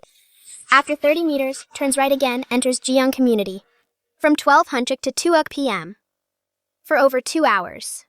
For one of those hours, the suspect vehicle was driving in circles and it stopped several times to take dirt roads, but it always reappears, frequently appearing in various surveillance cameras. I believe this is a habitual behavior rather than an intentional planned detour. That is to say, every time they successfully kidnap someone during the evacuation, they do this, and Jiang Community is their final hideout. That doesn't seem right since it was until 2 p.m. Then after that, what were you pretending to look at? I don't know if you're playing smart or if you're actually stupid. What else could I be looking at? Naturally checking if the suspect vehicle left afterward. Or if they switched vehicles to leave. But at 64x speed. The suspect vehicle's final location, I confirmed it at 32x speed. At 64x speed, it skips a minute at a time. Even if the traffic cameras have a long range, it's very likely to completely miss the suspect vehicle's movement. And from the criminal's perspective, if he wanted to move Panjing a second time, it would definitely be a long-distance transfer. There's absolutely no need to change locations if the destination is nearby. Otherwise, he would have gone straight to the second destination in the first place. So, as long as he's moving Panjing over a long distance, he will definitely be frequently exposed on various surveillance cameras. From a probabilistic standpoint, even at 64x speed, it's impossible for me to miss everything by chance. You understand what I'm saying, right? Xiaonan, Uncle Zhao. let's talk about the case. Based on the information we currently have, given the killer's familiarity with the park and the city's road conditions, and the fact that he didn't take the person directly out of town, I believe the killer must be a local from Bincheng since he chose to use fake out-of-town plates. The possibility that the car is local is even higher.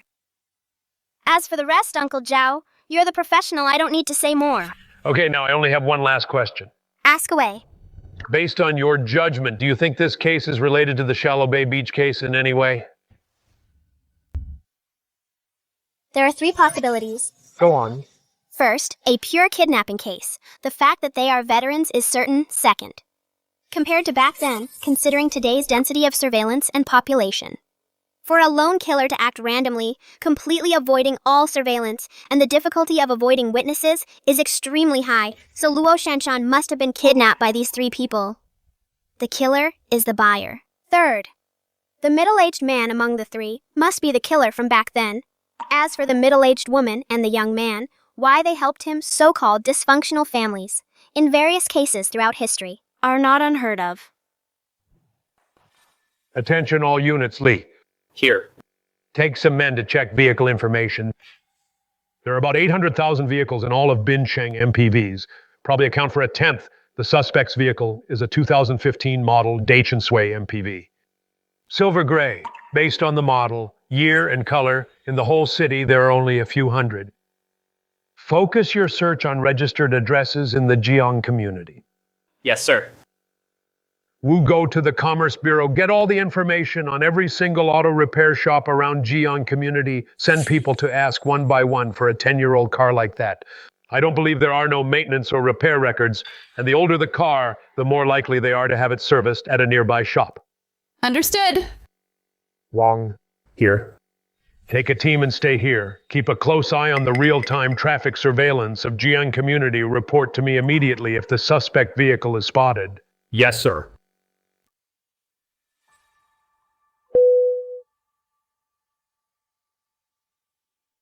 Hey, son, are you off the highway? I am. That's perfect. Listen, call, and arrange some backup right away. Get a few cars to Jiang community immediately. Use plain clothes. Head there first. I'll send you the stakeout info later. There's still time. Don't worry. Okay. Hello, Director Zhu? Here's the thing, I need a favor. Help me find someone. Right, they should be living in your jurisdiction. I'll send you the surveillance footage in a moment. See if there are any familiar faces. Great, I'll wait for your news. Captain Dow, why don't we just head over? After all, Jiang community isn't that big. Let's just go in and search.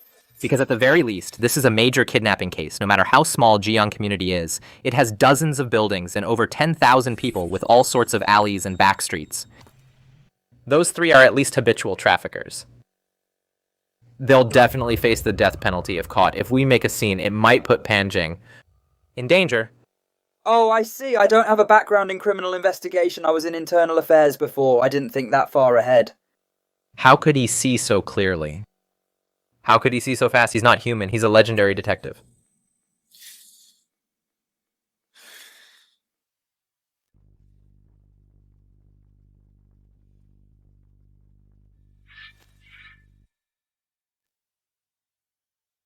Captain, I found it.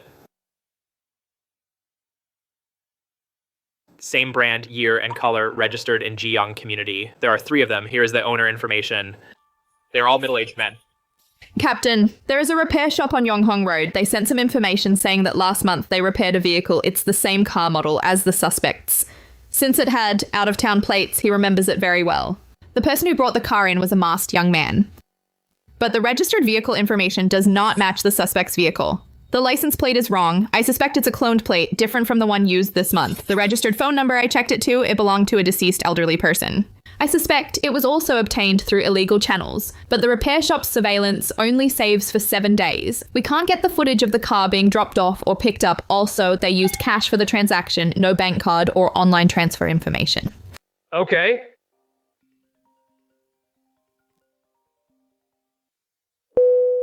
Hello, Director Zhu. Oh. So nobody could tell. Indeed.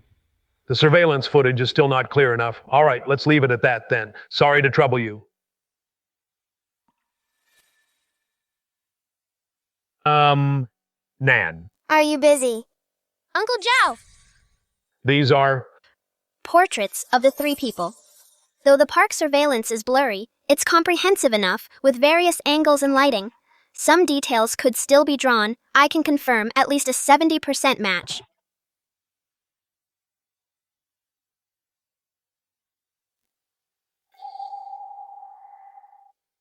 This is him. Cao Feichang Mal, 49 years old, information on 3 properties, including Jiang Community, number 171-1, Wenshui Lane. It's a 2-story building. At the same address, there is also business registration information. It's a paint shop. That woman in white is his wife, Ma Qiujuan. She's the one in the household registry, but there's no link, that young man. That's enough. The missing person should be there. Move out. Yes, sir. He hasn't called back yet. When are we sending it over? Not yet. What's the rush?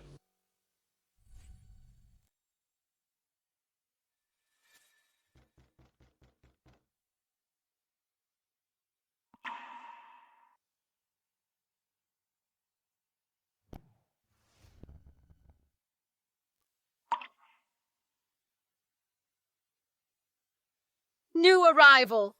It's a little beggar. He just delivered himself right to our door. We're meant to strike it rich.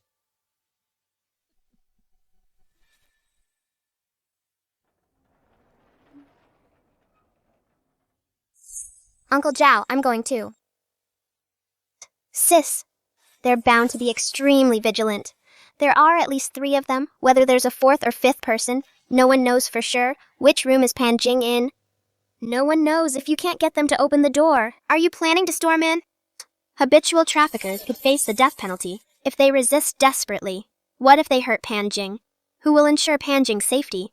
I'll just knock on the door for you. It's not like I haven't done it before. Wasn't Wang Shengli's door the one I got them to open?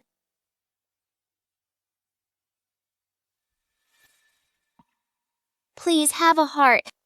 Have pity on me. Oh, how pitiful. Are you all alone? My grandma is rummaging through the trash for scraps to sell for money. There's an adult with him. 3 people are at the door. The lights are off on the second floor. Probably no one is there. SWAT team, take note. Prepare to climb over from next door. Try to sneak into the second floor. Copy that. Please, I'm so hungry. Go away, go beg somewhere else. What's the rush? He's quite pitiful all by himself. Water, I want some water. You want some water? Come on in, it's windy outside. Wait a minute. What's wrong, Captain Zhao? Wunan, why aren't you following the plan? What are you doing going in? Get out now. They're human traffickers. Get out now. Captain? Wu, don't worry yet. We have to trust Xiaonan. He wouldn't do it without a reason. Stay hidden. Zhao, why did Xiaonan go inside? According to the original plan, Xiaonan was just supposed to knock on the door, and then we, through the pinhole camera, would check the situation inside. Xiaonan was going to say that his grandma was with him and knew he was knocking. That would keep him safe. According to the plan, entering the house wasn't part of it. This kid. All right. Don't you worry. Either trust him, he'll look after his own safety. He probably went in to pinpoint the exact location of the victim.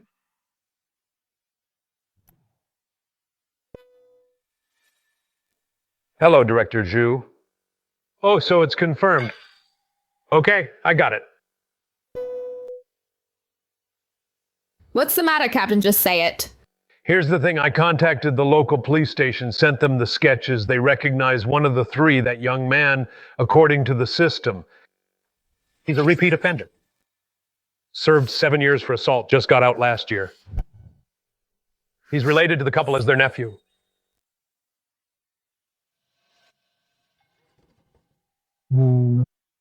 We have to trust Xiaonan completely. I trust him. He can get out on his own.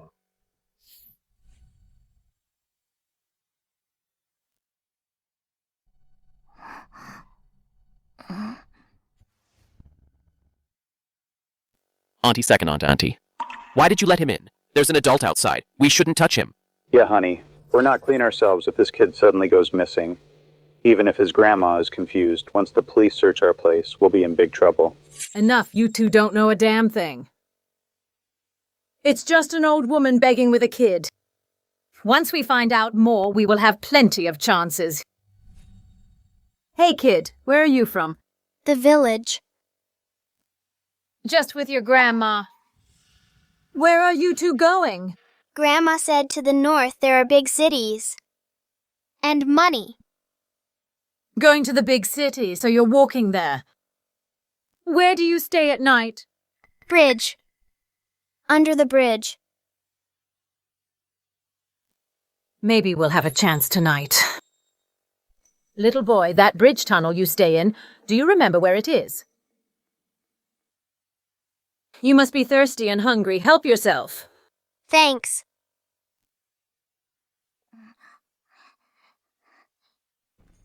My money. Little boy, no one's going to steal your money. Don't worry. In the seams.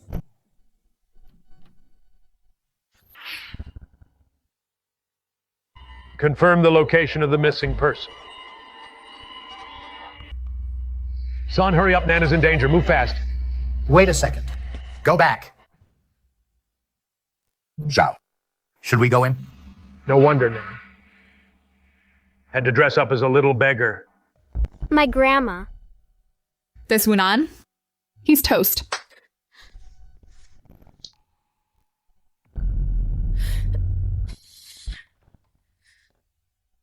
Her? Did she make a mistake? Yeah, how do you know? I'm being bad. Usually. My grandma treats me like this too.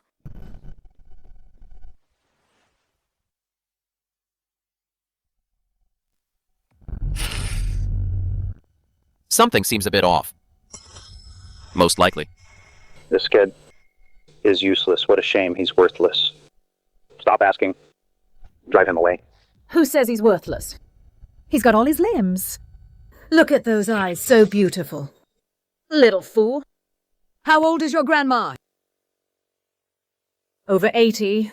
Over 80, that's impossible. The gap is too big. He must have been abandoned, picked up by this old scavenger woman, raised him this far. We can't let him go. He's not right in the head. But he can talk. That old woman must be a normal person if he describes to her what he saw. The old woman might. Call the police. So, Auntie, what do you think? How should we handle this kid? Auntie, tell us, how should we deal with this kid? If that old woman were in her 40s or 50s, it would be really hard to handle. But she's already in her 70s or 80s. Here's the plan. Go over there right now. It's best if you can trick her before making a move. If you can't fool her, knock her out first and then carry her back. Isn't she just at the corner by that big trash can? It's so close, while there aren't many people around. Be quick. No one will see. But once we get them back, what do we do then? Take them to the border. The old woman is useless. Find a place to bury her. They don't have any relatives. And won't call the police? Stop wasting time. The two of you go now, this little fool.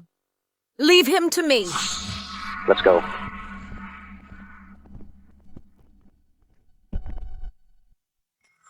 Why is he out? Why is he coming toward us? Little fool, are you thirsty or hungry? I'll get you a bottle of milk, that one. It's really good for you. Hey. Hey, little fool. What are you doing? Why are you going inside? Open the door. Little kid, Auntie isn't a bad person. Auntie brought you lots of delicious food. Open the door quickly. Move out!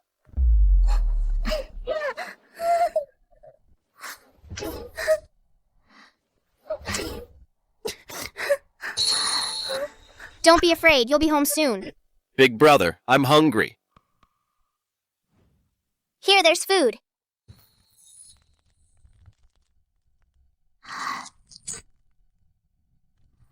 Don't be afraid. Don't be afraid, it's okay now.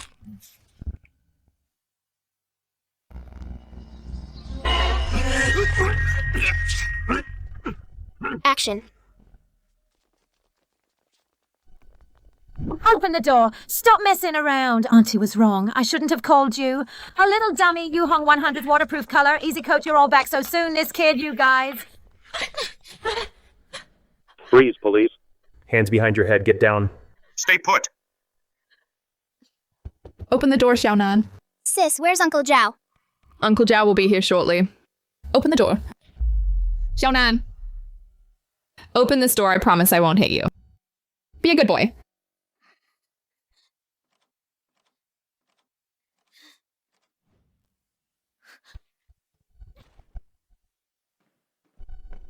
Wunan.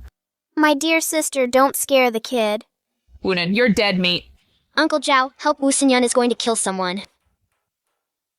Confess everything. Officer, I've told you everything. It was my first time. I haven't kidnapped anyone else. Besides, I'm just an accomplice. I won't get much time, right? The mastermind is my second aunt. Why are you only grilling me? I was just released last year. Oh, right. And about that, the Shallow Bay Beach case. It has nothing to do with me, officer. I didn't kidnap her. How she died, I have no idea. Is it really nothing to do with you? Or nothing to do with all of you? You still dare to run stop right there. Sis, why aren't you in the interrogation room with such a big achievement? You should be more involved. Credit isn't as important as beating you. You really think you're something. Of course I am. Still talking back, stop right there. Hey sis, look, I'm fine. Everything went according to my plan. According to your plan, my foot, if those two hadn't walked right into the trap, that flimsy door couldn't stop anyone. I was leading them out on purpose. Otherwise, why would I act like a fool? Why would I say Grandma is 80? Look, their every move was under my control. Under your control, still being stubborn, huh?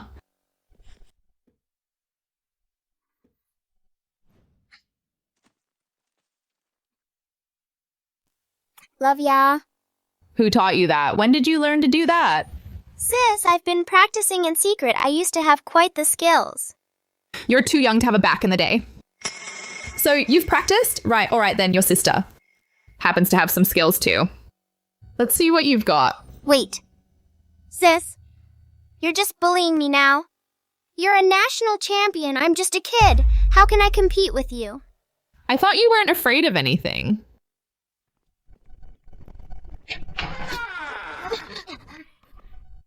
Are you busy? Well, I'll leave you two to it then. Wait. Uncle Sun, look at her. She's hitting a minor. Aren't you going to stop her? Arrest her? Officer Wu, I have to tell you something. This is a police station. Captain Sun, he has no sense of danger. Save the scolding for when you're home. Yes, sir. Funan. I'll deal with you when we get home. Oh, sis. All right, that's enough. Let's get down to business.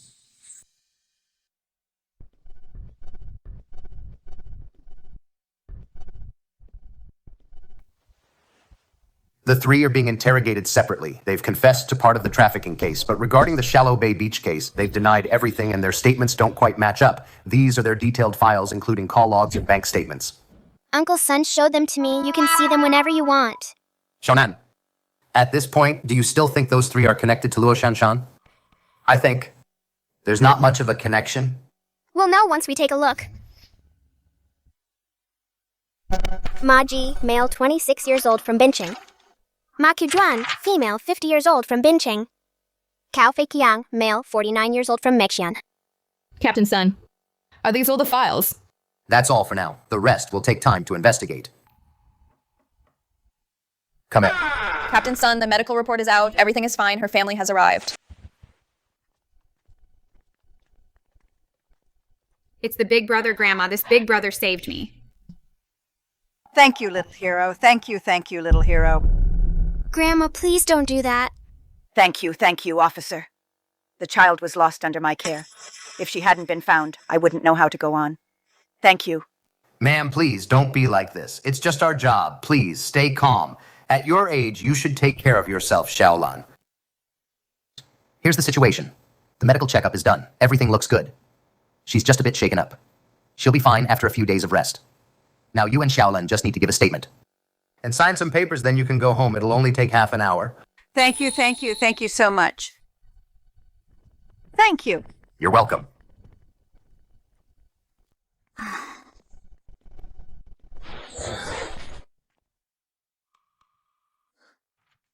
They've already left. What are you looking at? They found their daughter. They're so happy. Of course they are. But Luo Shanshan will never come back. And the victims of case 515-9 lives lost. It's been 20 years. I wonder if their families have moved on yet. Uncle Sun, I want to observe the interrogation. The killer could strike again at any time. The case 515 series must be solved and fast.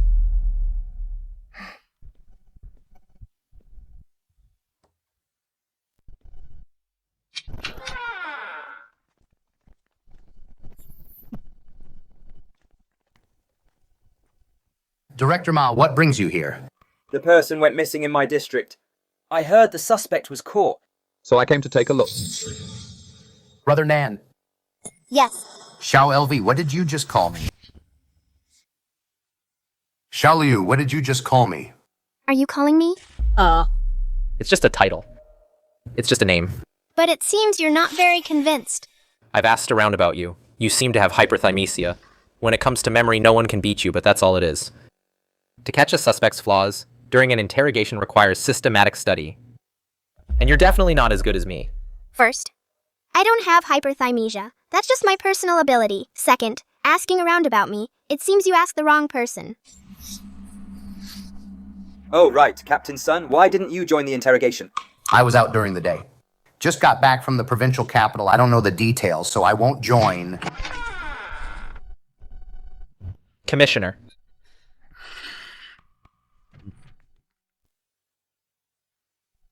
How's the interrogation going? No confession yet. We've done one session. Captain Zhao interrogated her personally. She's being very dishonest.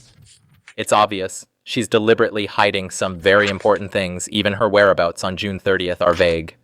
She's given 3 different versions. If it's really a major trafficking case involving an international trafficking ring, we might need 1 or 2 months to conduct a supplementary investigation.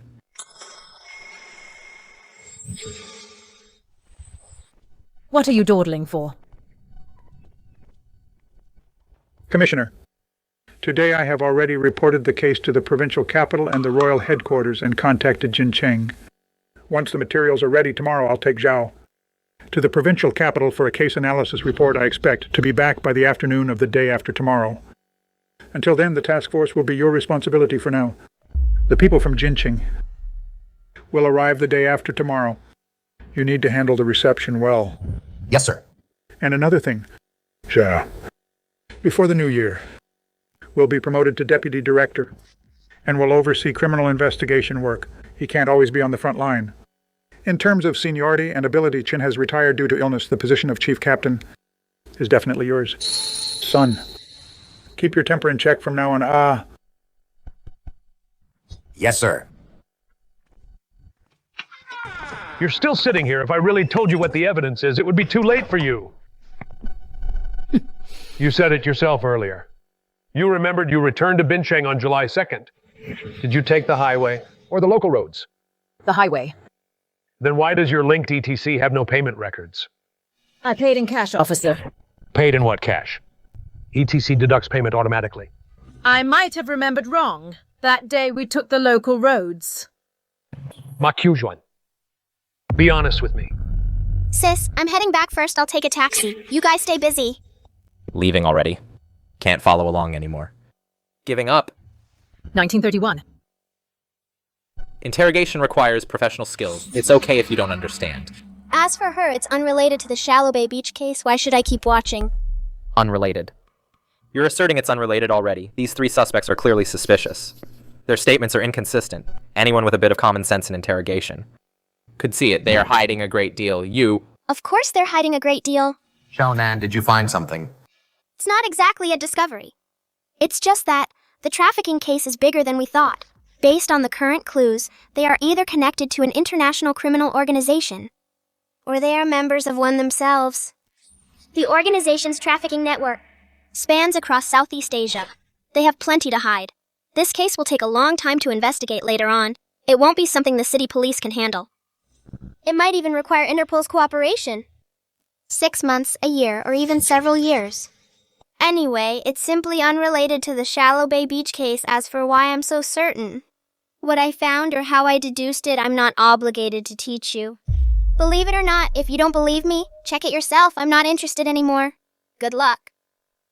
Shall we have someone drive Xiaonan home? Don't let him take a taxi. Okay. Oh, by the way, Uncle Chu, that couple should also have a son abroad. He's an adult. He's likely also a member of the International Criminal Organization. That's one of the reasons why they're holding out so stubbornly. Also, Ma Qiujuan is the ringleader among the three. Okay. Take care on your way. Sai, we interrogated them all night. They're really tight-lipped, but we can't rush this now. The 515 case series is more important. As for that trafficking case, it's been handed over to Major Crimes Unit 2. Sis, the 515 files, when will they be here? Tomorrow morning, but why do you think they have nothing to do with the 515 case series?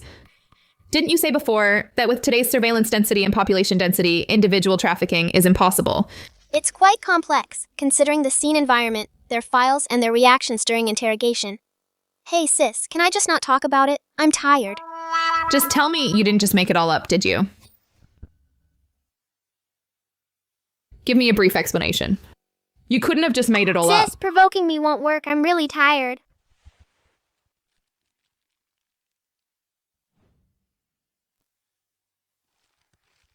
All right then.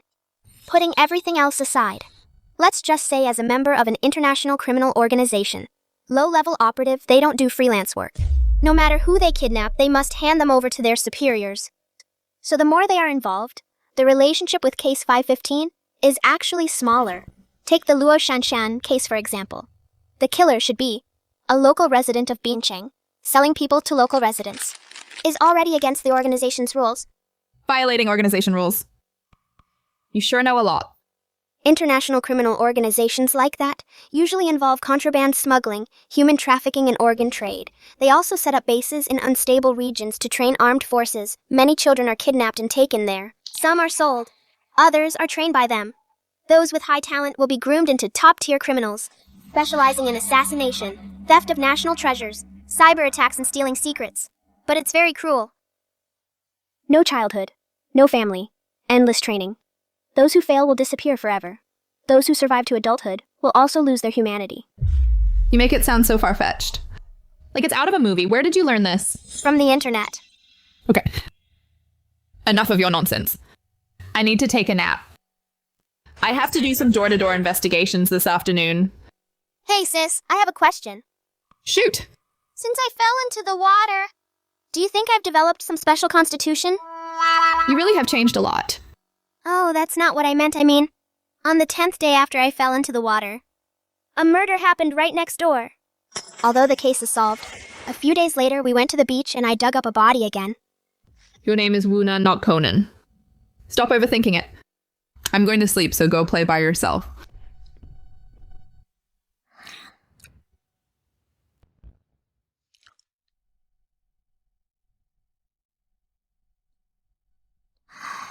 Finished writing. Xiaonan, you wrote that so fast. It was too easy. So Xiaonan, are you going to the police station? No, the files haven't arrived today. Nothing for me to do today. Then Xiaonan. Xiaolei, do you have any more clothes like this? Clothes. What kind of clothes? Like the ones you're wearing. I do. Lend them to me. What?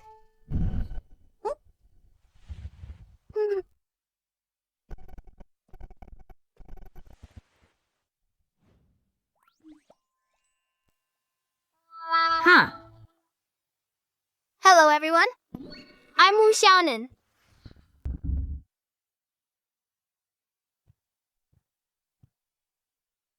Hi, everyone. I'm Wu Xiaonan. My name is Wu Xiaonan. Wu Xiaonan. Brother Xiaonan.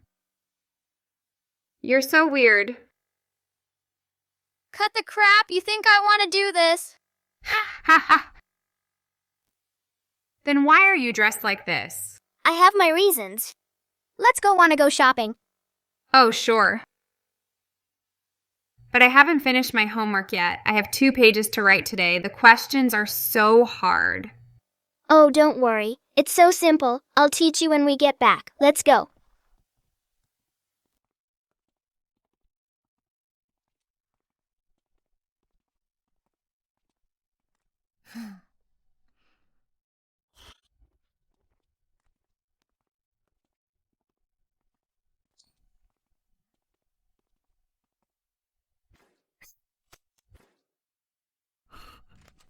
This. Wow, that's amazing.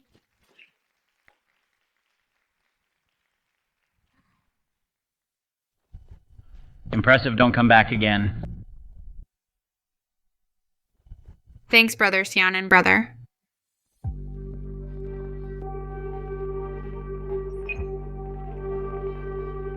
Hey, so tired, finally home. Want me to carry it for a while? Hey. No, it's mine now. Brother Xiaonan, no asking for it back. Since you like dolls so much, I'll get you more next time. Hey.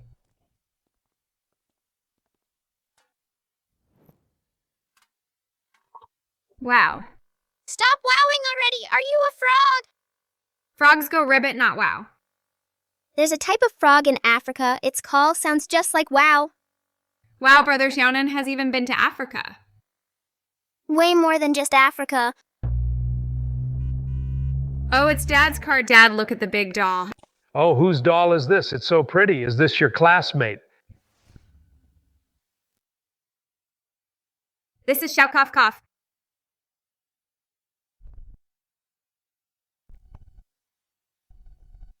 Xiaonan. No way, sis. You can even tell. Xiaonan. I'm your own sister. How could I not recognize you? But our family has pretty good genes. You look quite good dressed as a girl. Where did you two go? Xiaonan, do you know how dangerous it is outside, don't you know? Running around with Xiaolei, don't you know how dangerous that is? Danger. You all keep saying it's dangerous. Brother Xiaonan said so too. He even reminded me to stay where there's surveillance. That way we'll be protected. We could have gone to so many more places. But Brother Xiaonan wouldn't let me go there. Xiaolei, go home first. Go home and wait for Dad, okay? Okay. Yeah. Sis, weren't you working overtime? Why are you back so suddenly? I forgot my files and I caught you causing trouble the moment I got back. What about you, Uncle Zhao? Aren't you supposed to be at a meeting in the provincial capital? My ride is at 6. I just came back to pack. I'm leaving now. Don't try to change the subject. Tell me the truth. Be honest, what did you do today? What are you two doing? I'm not a criminal. What's there to confess? What's there to confess? What did you do today? Checking out the surveillance cameras. It's different from surveillance in specific public areas, like in a park. They're only updated every few years, but road surveillance changes with urban development and new planning quite frequently. Plus, shops along the street keep opening and closing. Many have their own cameras, so I need to personally check the layout of all the cameras. Fine, check the cameras then, but why bring Xiaolei along? To learn how to be a girl, I need a reference. Ha, you really want to be a girl. Wait. Shonan, you. I'm the bait and I'll definitely catch him.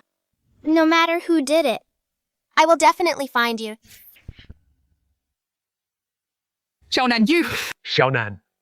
What's the rush? The files from Jincheng haven't arrived yet. You can take a look when they do. You might find the evidence right away. This method of yours. Uncle Zhao, time is of the essence. Since June 30th. Over a month has passed. 20 years later, the killer has struck again. He's unlikely to stop now. He could strike again at any moment. Any moment. Xiaonan, I'm warning you, you can't do this. Xiaonan. This plan of yours is out of the question whether ethically or legally. It just won't work. I wasn't finished yet. Actually, my plan is. Hey, I'll definitely catch him and I'll be perfectly safe. You're very smart and brave. But no, absolutely not. Then I'll come up with another plan. What other plan? Since you all disagree, I have no choice but to change it. You're not allowed to have any plans. Just follow orders. Don't do anything reckless. Oh, I won't. Someone is already glaring at me like they want to eat me alive. How would I dare? I'm off then.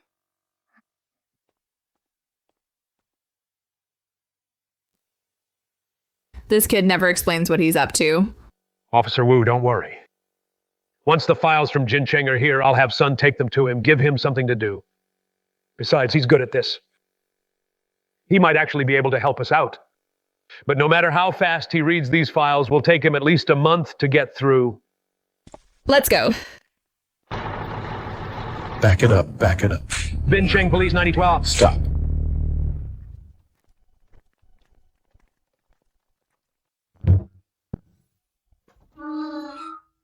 Whoa. Why is the whole truck full of them? Well, it is a world-famous cold case. The Royal General Headquarters oversaw it back then. They investigated for years. No leads. They only stopped because they hit a dead end. There are tens of thousands of transcripts just in here alone. Why are the files here but not the people? They're traveling separately. They're at the high-speed rail station now, picking them up. Stop chatting and start moving them. Commissioner Pang, this way, please. This case was investigated for over 3 years. Sai, this has always been a burden on my mind. It's been over 20 years. I still dream about it. No wonder you came here in person. Any problems with the file transfer? I wanted to escort the truck myself, but they said it would take too long and feared I wouldn't be able to handle the trip, so they talked me out of it. Don't worry, Commissioner Pang. We'll process everything as quickly as possible.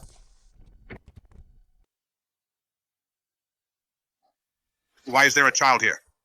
Whose kid is messing with the files? How does Bincheng manage its police station? Chief Pang, you've misunderstood. You're still at it. You want to pick a fight with me? You little brat, I'll... Chief Pang, please wait. Why bother with him? Let me explain. Today I'm going to...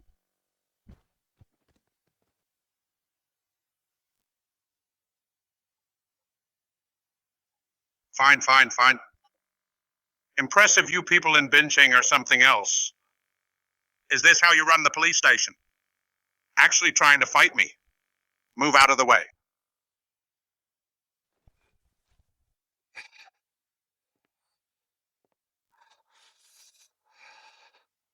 Sun Ming, is it?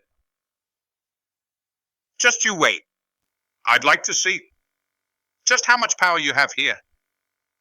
Completely lawless. This is absolutely lawless. Chief Pang, no matter what, you can't lay a hand on a child.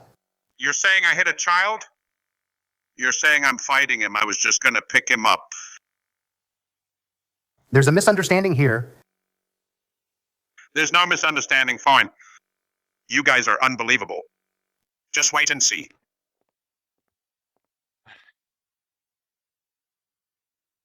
Out of control, absolutely no discipline or order. This is pure lawlessness. I've only been gone for 2 days, and you two are already out of control. Sun Meng, what am I supposed to say to you? What did I tell you before I left, huh? I told you to receive him properly. Control your temper. Don't be so impulsive. But look at you. You went and hit him. When I got the call, I was stunned. I thought I hadn't slept well lately. I was dreaming. My goodness, I told you to welcome him, and you just hit him, right? Director, I admit I was a bit impulsive, but I couldn't just watch him hit Xiaonan, and he wouldn't listen to explanations. Still talking back, aren't you? If you wanted to stop him, fine, but you knocked him flat on the floor. What, trying to show you're younger than him, or that you're a better fighter? It was my fault. I'll write a self-reflection for my suspension. Of course you're suspended. Not just suspended, you're being dismissed. Let me tell you, the position of chief captain, forget about it for the next few years, and that's the least of it. Have you considered how serious this is? I know. You knew, yet you still used your fists. Uncle Chu, are you really dismissing Uncle's son? We're at a critical stage in the case. It's not entirely his fault. He was just trying to protect me. Kid, you think I'm only talking about him, huh, you? Sorry. You think because you're young I won't scold you. Why did you have to get involved? Did you think about your sister? No matter how I explain it to others, to everyone else, you're only here as Wu Xinyan's family member, that you could enter the station, yes. No one can discipline you, but what about your sister? You think she won't be disciplined?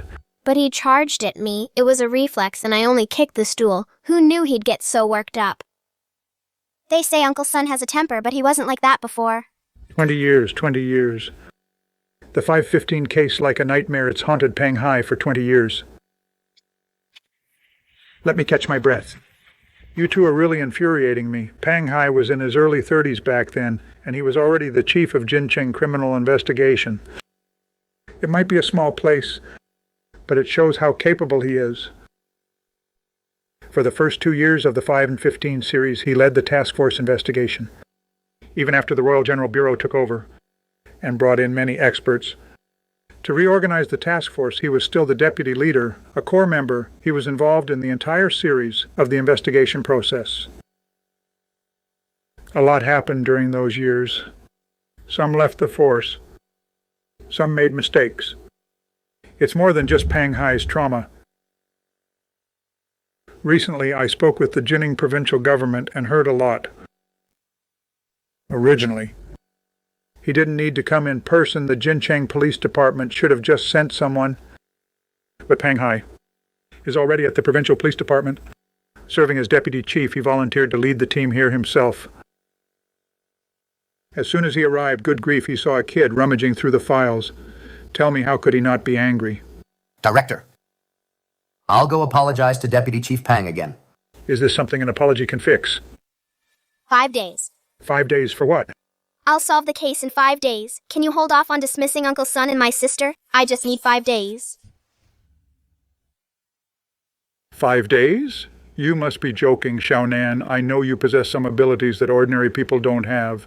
But 5 days, that's not even enough time to read the files. It takes ordinary people months. Even you would need at least a month. And that's just for reviewing the files. Just 5 days, Uncle Chu. I'm serious. Xiaonan, stop messing around. You're asking the chief to go out on a limb for me. For the sake of solving the case. Then, what if the case isn't solved? Won't that look like the chief is covering for me? It will implicate your Uncle Chu. Stop trying to lecture me. I see what's going on now. The two of you, I'm at this age already. I've reached the peak of my career. I'll be retiring in a few years anyway. What do I have to fear but Xiaonan, 5 days? Only 5 days. Do you know back then, all in all, the number of officers involved in that case was in the thousands? They investigated for years without any results. Xiaonan, what makes you so sure? The situation is different now. How is it different? There's a new case. But the new case doesn't have many clues. Although there aren't many new clues, the scope for deduction is different. Other possibilities have been significantly reduced. What do you mean? Xiaonan, are there some new findings you haven't mentioned? It means, back then, the population density was low, urbanization was low, there were very few surveillance cameras. Solving a random crime depended on luck. There were too many possibilities. It depended on whether the killer made a mistake, or if there were enough clues.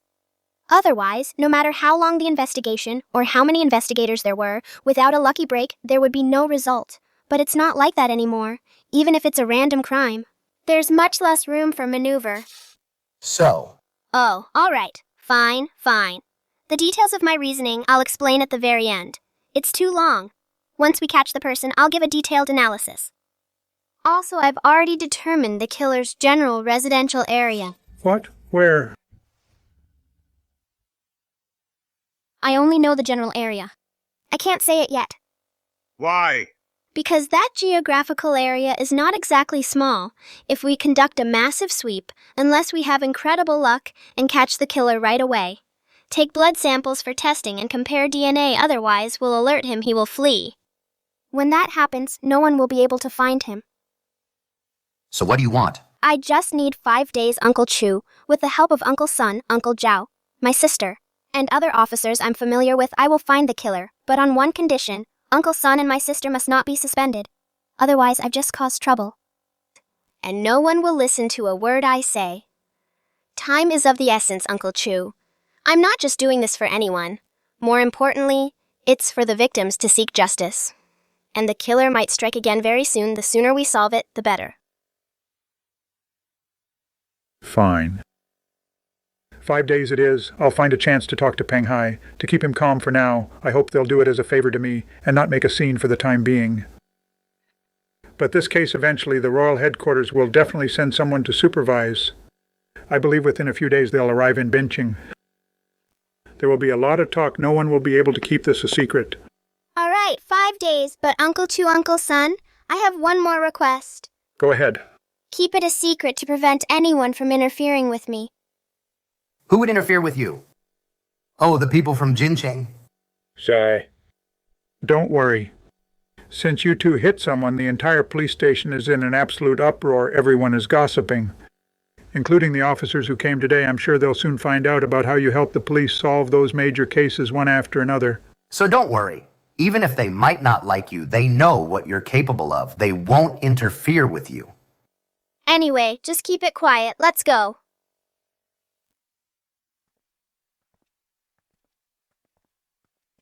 Uncle Sun, I've really dragged you into this. Cut it out. Whatever I Sun Mang do, I never regret. True. If it weren't for you today, I would have been in big trouble. What could you have done to him anyway? Well, anyway, I'm mentally prepared for the worst. But as for the chief, he was supposed to step down from his position as chief, but based on his actual age, he could still move up before retirement. If he gets stuck with the responsibility of covering for us. Both old Zhao and I were promoted by him personally. Although he usually scolds me, he's very protective of his own. Don't worry, Uncle Sun. I will definitely find the killer. I'm leaving now.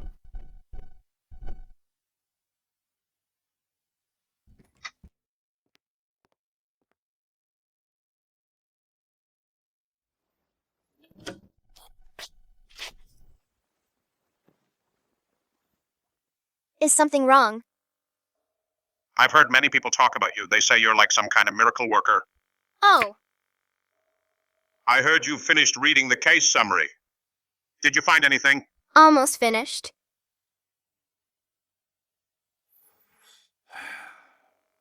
Never mind, I'm just grasping at straws, a 20-year-old cold case, to think I'm counting on a child to solve it.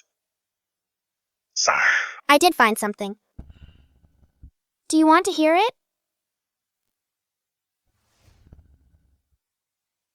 Originally, I planned to talk to Uncle Sun after finishing this and have him tell you to investigate. But since you're here, do you want to hear it? Asking me to go back and investigate. Well, I'd like to know then just how big of a discovery you've made to be able to order me back to investigate. The age is wrong and the height doesn't match. When the suspect first committed the crime, his age should have been between 24 and 32 years old. His birth date should be between 1972 and 1980. This is the result of rigorous analysis. What's wrong with it? Your results, aside from some overlapping clues, are mainly based on psychological profiling. The suspect has a severe psychological perversion, or a physical defect, such as an intermittent disorder, and lived alone in Jincheng. The suspect is introverted, gloomy, and unsociable, but extremely patient, and has a clear dual personality.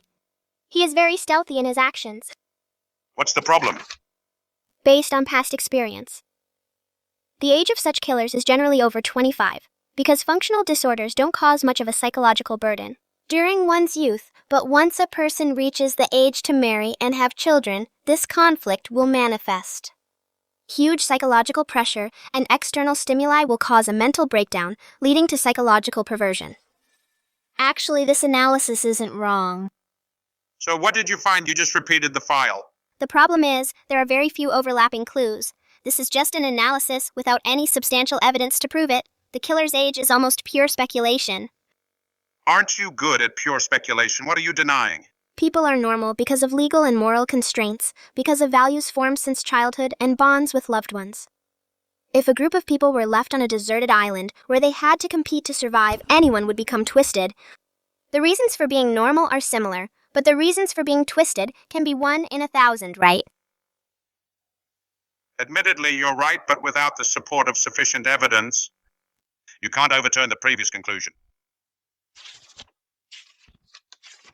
See for yourself? I'm more familiar with these files than you are. These are all about the suspect's height. Right. Aren't you going to take a closer look? I've already reminded you. Maybe you'll discover something too. I told you I'm more familiar with these than you are. The final conclusion on the suspect's height is between 1.65 and 1.75 meters. A 10-centimeter difference, that's too big of a gap. Don't you know, in criminal investigations, when clues are insufficient and inaccurate, the margin of error for a suspect's height is usually between 3 and 10 centimeters. It's unavoidable. You think there's a problem? There's no problem.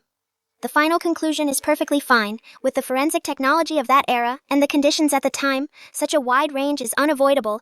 There were no more precise clues. Then why are you talking nonsense? You're not as brilliant as the rumors say. How about I read it to you again? No. That's not necessary. I've seen it and I remember it. Just tell me orally. August 25th, 2004. Suwana's body was discovered, but she went missing on August 8th. A gap of over half a month, she disappeared on a suburban dirt road, making the investigation extremely difficult. Even if there were witnesses, their memories were blurry. However, you still found a potential suspect. According to a witness, when he was riding his bike past, he saw a figure by the fork in the road. Even after half a month, the reason he still remembered was because that figure picked up stones to throw at sparrows on the utility pole, as if venting anger, throwing them repeatedly, so it left a deep impression on him. However, the victim went missing in the afternoon on her way to a relative's house. No one knows if that strange person was still there in the afternoon. The timing doesn't match, and according to the witness's estimation, the suspect's height was roughly between 1.65 and 1.73 meters, and your second estimation of the suspect's height was based on a footprint. You don't need to be so detailed, just get to the point. Fine. In 2004, 165 to 1.73 meters. In 2005, 165 to 1.76 meters. 1.66 to 1.73 meters. 164 to 1.73 meters.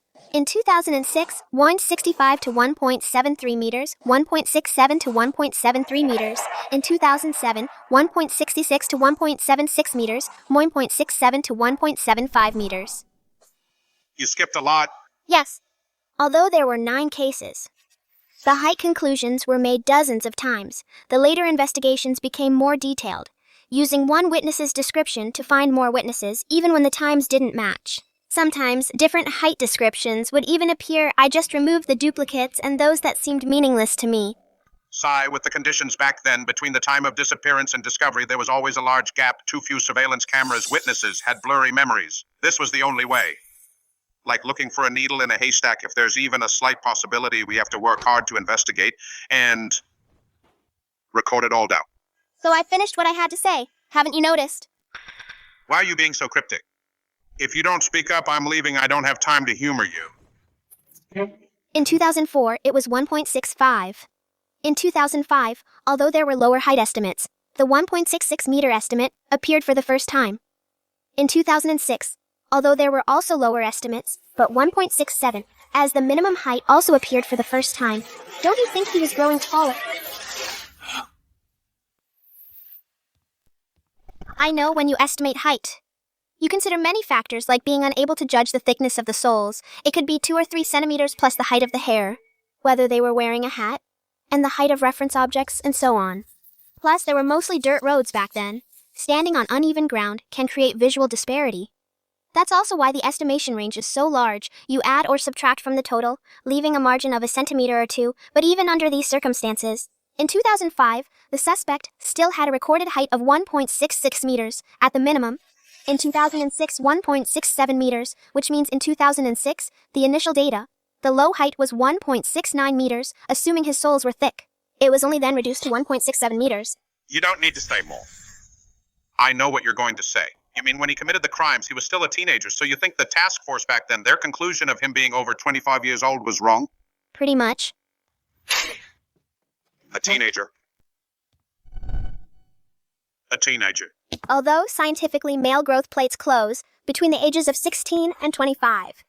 Before 25, one might continue to grow taller, but the reality is, it's rare for someone over 20 to still grow taller. So, I believe, when the killer committed the crimes, he was most likely 17 or 18. Already from an unfortunate family, combined with failing his final exams.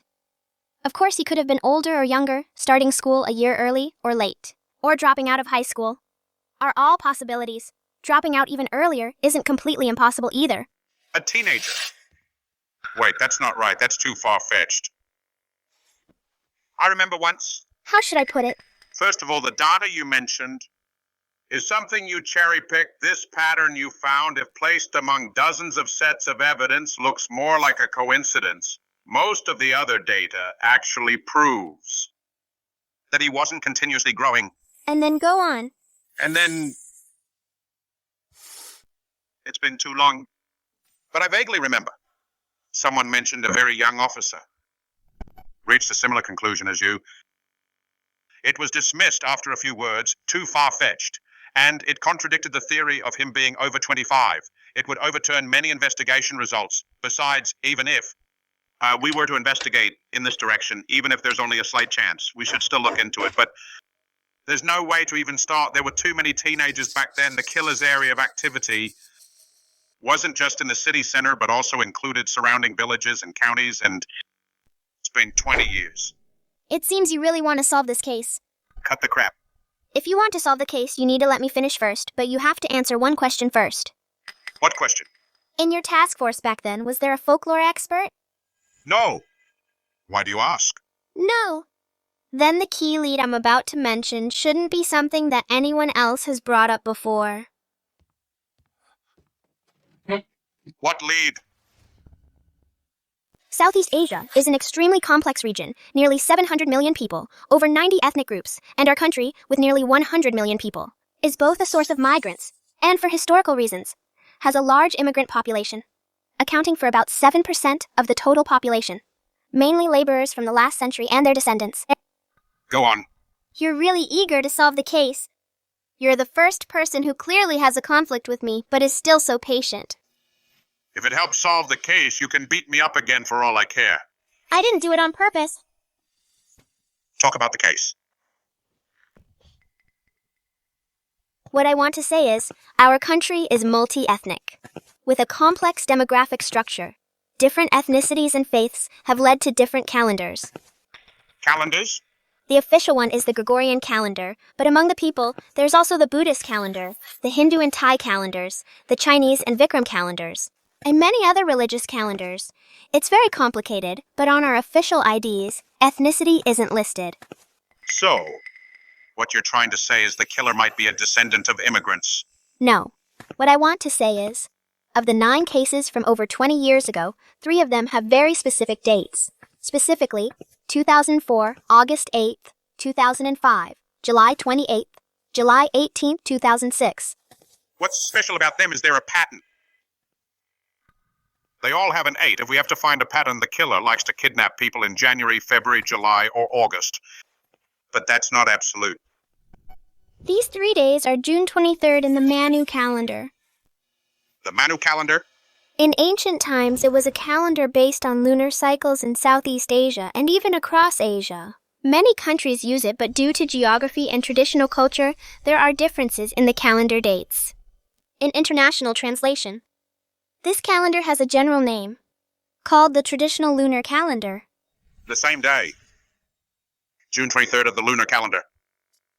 Could it be a coincidence? If you want to argue whether a coincidence is possible, of course it is, but out of 9 cases, 9 disappearance dates, 3 of them fell on the same day of different years in the Manu calendar. That's just too much of a coincidence. There are over 300 days in a year. If the timing of the crimes was purely random, for 3 consecutive years, to strike on the exact same day, the probability of that is minuscule. More importantly, June 23rd of the lunar calendar didn't first appear in the middle of the 9 cases. It was the very first of the 9 crimes. It was the start of his descent into madness. After that, no matter how many crimes he committed a year, he always struck on June 23rd. This clearly proves that the date June 23rd obviously has some significance. And I've confirmed that according to the Manu calendar, June 23rd is not a traditional holiday, nor is it an anniversary. Religious holidays in the same calendar don't match either. A birthday or a death anniversary? A birthday is obviously more likely, if he really committed the crimes on someone's death anniversary, to commemorate them or for revenge. Then, the way the victims died doesn't fit, and the targets chosen are strange, only daring to target the weak. He's a coward at heart. How could it be to commemorate someone or for revenge by taking such risks? But if it's a birthday, it's certainly not a celebration, but rather it's part of the killer's developing twisted and extreme personality, a day that should have been a celebration. Yet he felt miserable. This would amplify his long-standing negative emotions, pushing him to the edge, committing atrocities against the innocent, leading to an uncontrollable spiral into complete madness. That makes sense. That makes a lot of sense. But... So a new question arises. What question? In your opinion, assuming they are capable of committing a crime, what age group of people would care the most about how their birthday goes?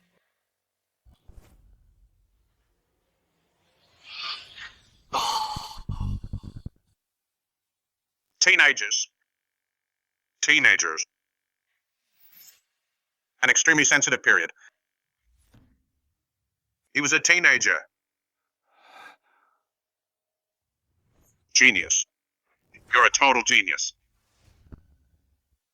Teenager. You mentioned the height issue. It was for this reason. Yes. Actually, when I first looked at the dozens of height arguments, the results, there were many outcomes. He was growing taller. This is just one of them. It's indeed a stretch. It's just a possibility. But when I reviewed his crime timeline, which is the dates the victims went missing, I discovered something. Once different clues form a conclusion, pointing to the same result, corroborating each other.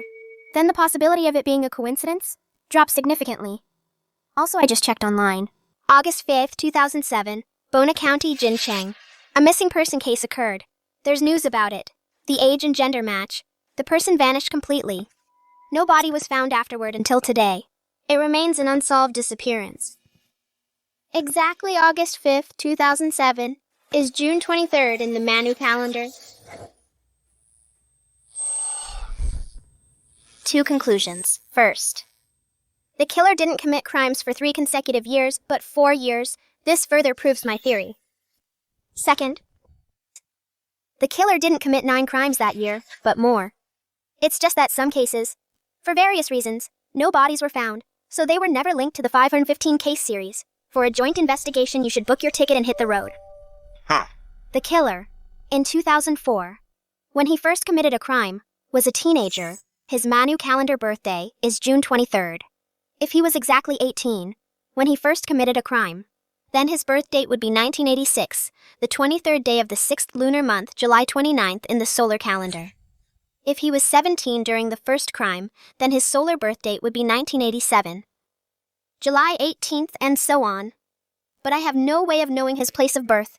Whether he was born locally after moving, whether his household registration was transferred, it's impossible to tell. Moreover, I believe a killer who committed serial crimes and then vanished for 20 years might have abandoned his original identity. Once his life stabilized, he cut ties with the past, so relying solely on the registration system, searching by birth time and place. There are too many results. The scope of suspicion is too large and limited by the conditions back then. If it's an identity long abandoned, the registration system would miss it. The national networking of the registration system only happened in the last 10 years, but he must have attended school locally. According to our education system, he should have at least finished middle school. Of course, dropping out of primary school or never attending wasn't rare back then, but I believe he must have gone to school. Because people who enter society too early, most are just ordinary. Some succeed, some turn bad. Murder or arson are possible, but because they've experienced the rough and tumble of society. There are too many opportunities, too many ways to release their inner feelings. Gloom doesn't build up. Instead, they don't become so twisted, perverted, or extreme. So, Schools. right limited by the internet. Penetration. Back then, you must take your team now to check the schools. The paper archives from back then, those are the most accurate. Not only can we find out if there were any disciplinary actions, dropout records or grades, we can do a comprehensive analysis Jincheng and schools in surrounding counties and villages, although there are quite a few. Considering the first victim's location of disappearance, you should know which schools to start with. I'll go look for them now. Wait a second. Keep it confidential. Confidential. The royal headquarters will send someone to merge the cases and oversee the investigation and form a new task force. A lot of time will be wasted on bureaucracy and meetings. And you are the deputy chief of the Jining Provincial Police Department. Because of your high position, they won't actually let you join the frontline investigation. He might send you back and take you off the case, a nightmare that has haunted you for 20 years. Don't you want to catch him with your own hands? I do. Of course I do. I've had countless nightmares. I want to see his face. I want to personally, So, don't waste time on reporting through the ranks and attending meetings. When you go there this time, just get me a few photos of the suspect. When he was young, I promise. Before the royal headquarters steps in, I will find the killer. Okay. Azo. Today is 2025, August 10th, and the 16th of this month is the Manu calendar's June 23rd. We are running out of time.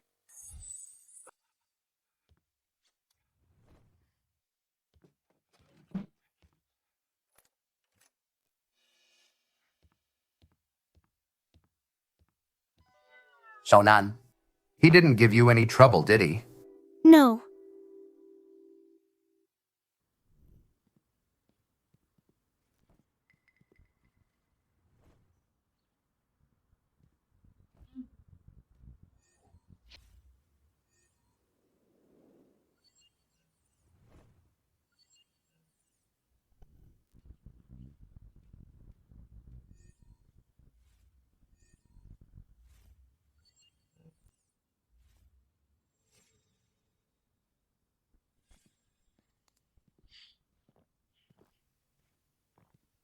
Around here, routes that avoid all surveillance cameras, there should only be 2.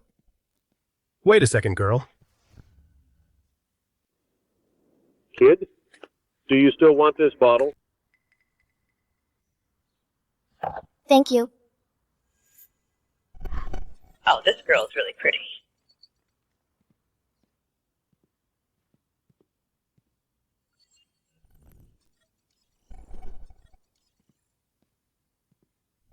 Sis, how's the investigation going? It was a school holiday that day. Lots of parents came to pick up boarding students. So in the surveillance footage, there were so many people and cars, we couldn't see much. Why didn't you go to the station today? Since none of you went, why would I go alone? So you do know it's not good. What is our little detective not investigating cases anymore? Scared the case is too difficult and you can't solve it. Is it too embarrassing? Sis is putting me down your idea of fun. I'm really not putting you down. It's just that based on past experience, no one can solve every case, and not every case can necessarily be solved. You just do your best and leave the rest to fate as you experience more of this. More and more, there will be more setbacks too. Look like the 515 serial cases back then, hundreds and thousands of police officers were on it. There were tens of thousands of statements. But it still couldn't be solved in the end. I just hope you don't put too much pressure on yourself. Actually, it's fine if you don't continue. Those files would take you months to read. But it won't be long before the Royal General Office sends someone. By then, not just you, me, and your uncle's son will all be held responsible for the mistakes and sidelined. Sis? Why aren't you scolding me? Why would I scold you? I got Uncle Son into trouble. What are you talking about? You were clearly the one being bullied. Why would we blame you?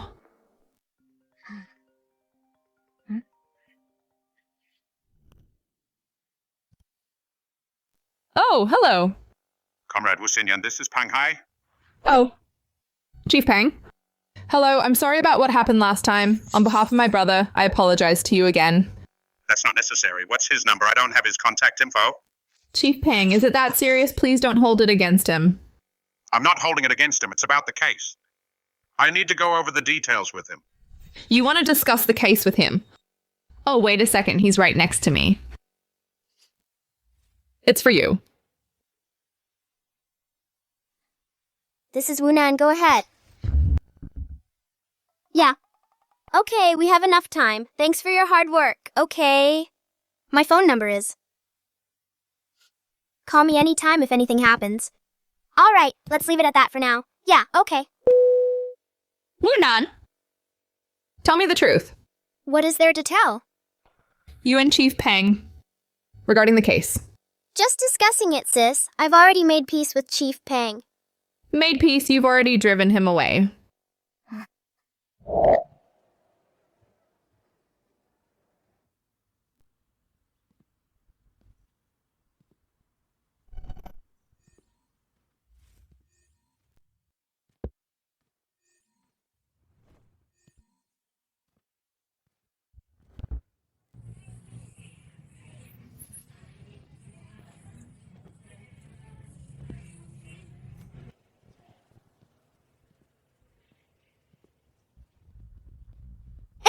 Young lady, do you know how to get to Taifang Lane? Over there, turn right. The third intersection is Taifang Lane. There's a sign. Okay, thanks.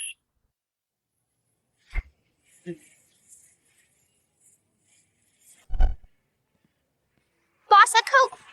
3 yuan. Hey, young lady, are you new here?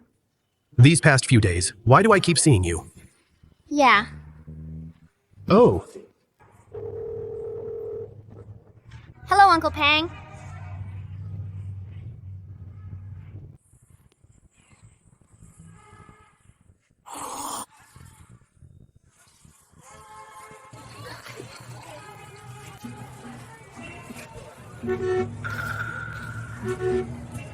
It's me.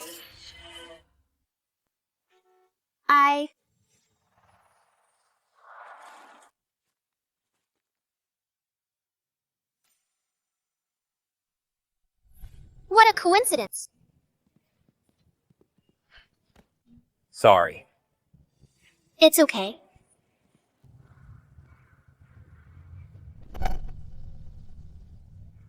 Little girl, are you all alone? Why aren't you saying anything? Don't run around outside by yourself. Hurry home.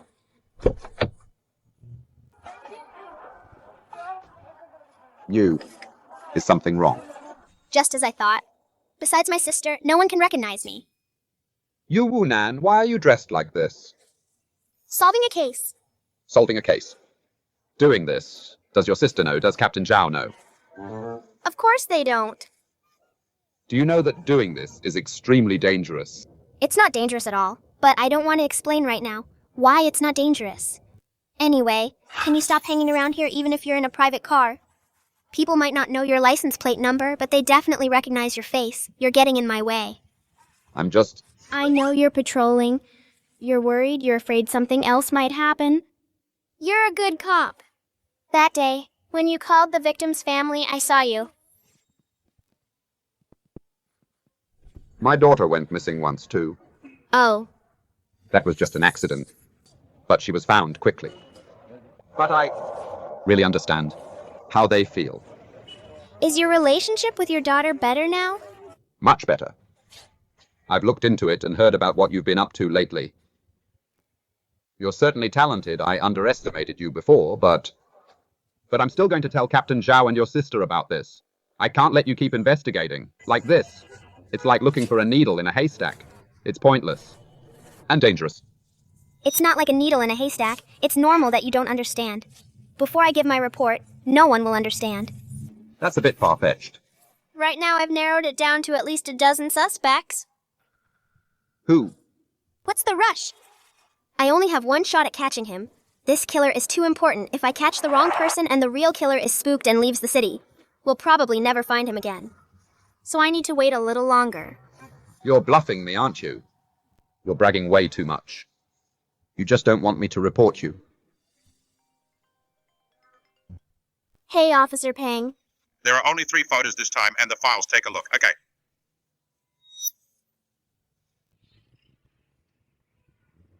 You. Shh.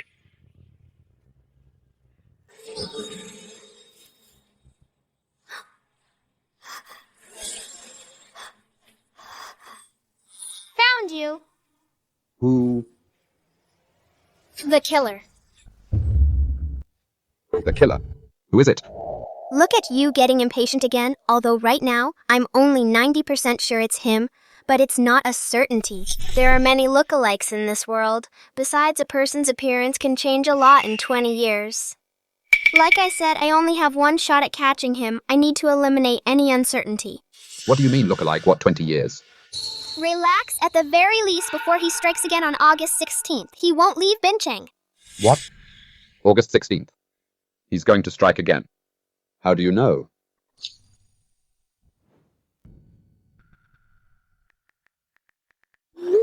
Re-enter. Got a pen and paper. Yes. Here.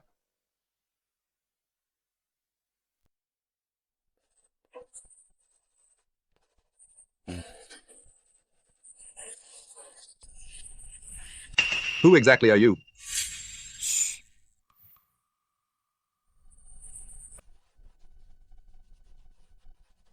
Huh? He. Probably isn't a familiar face. Do you have a computer? Can I borrow it for a bit? Yeah.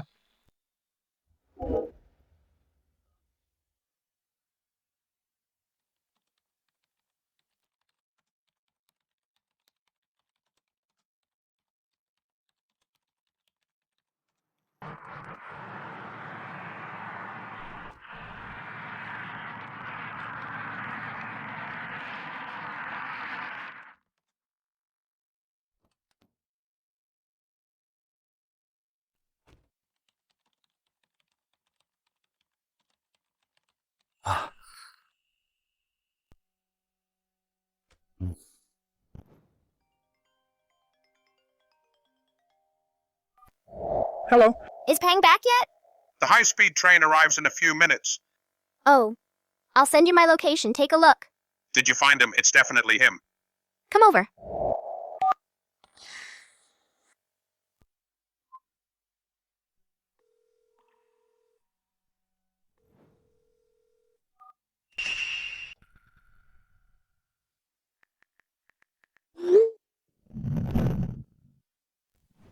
This is a complete lack of organization and discipline. That Sunmeng guy, where is he? I told him to. Go home and reflect on his actions. You people in Bincheng, what are you doing? This is the cold case of the century, following a child's lead to solve a case, and you even hit someone? Jining province has already called the headquarters. Do you realize what this means?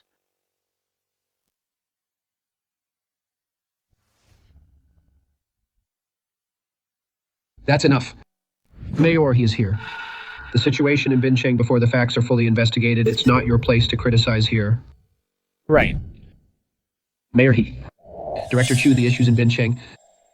I'm sure you won't show any favoritism. We will deal with it as it should be. Let's continue the meeting. Solving the case is more important. All right. Mayor He Mu is still young. He wasn't targeting you.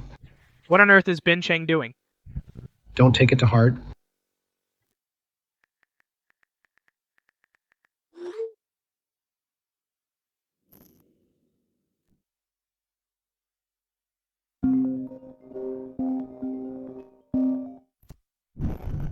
Hey, Xiaonan.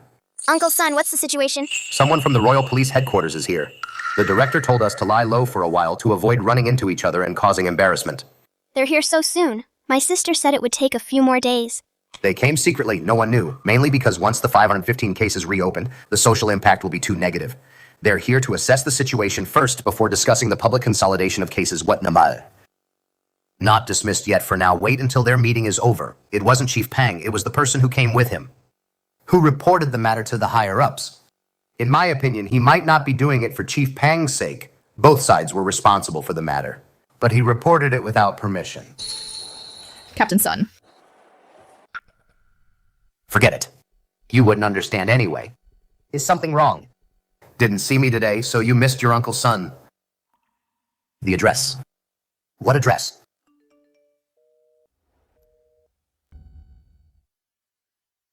What does Xiaonan mean by this? Well, he didn't make it clear. Hello, Director Wei. Xiaonan asked me to call you, bring your gear, and come meet up. Meet up? What meet up? Xiaonan found the killer. What? Is Xiaonan with you? He just left in a taxi. Said he's going back for a meeting and said he'd organize the materials in the car. Don't disturb him. He even took my laptop. Regarding the victim's social circle, we have already screened. Come in. In such an important meeting, you have no sense of discipline at all.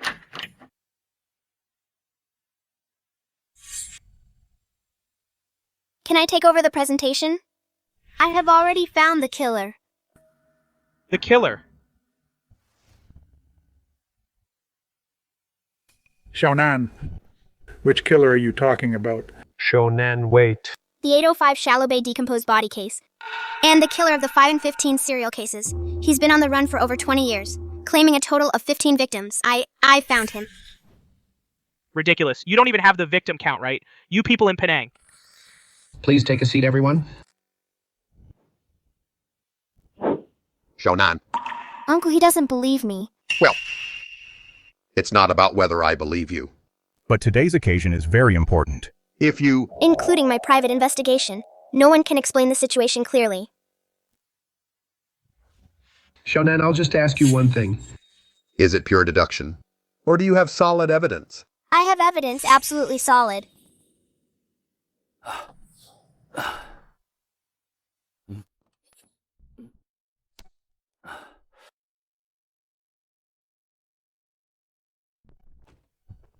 Director Wei.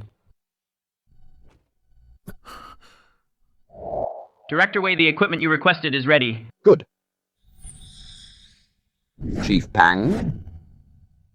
What's the situation? Where's Xiaonan? Xiaonan went back to the meeting. He asked me to explain the details.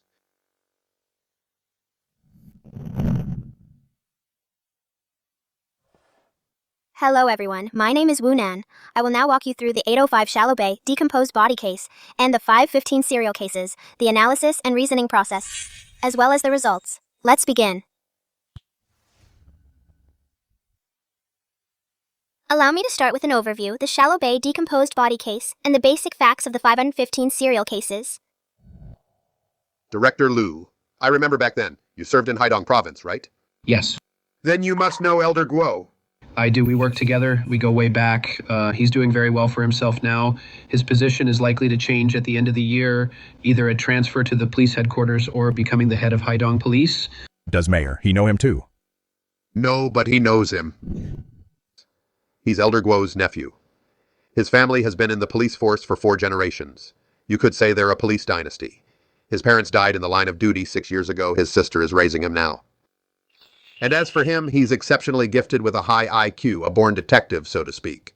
It seems old Pang was a bit impulsive. However, I haven't personally talked to him yet. It's not about who's right or wrong. It's all for the sake of the case. This kid, he really is a promising talent, but a so-called born detective. That's a bit of an overstatement. I wasn't involved in the 515 case back then, but the details of the investigation, I'm well aware of them, a case thousands of people couldn't solve. But at such a young age, analyzing the case so thoroughly on stage without any stage fright at all, that's already quite impressive. Look.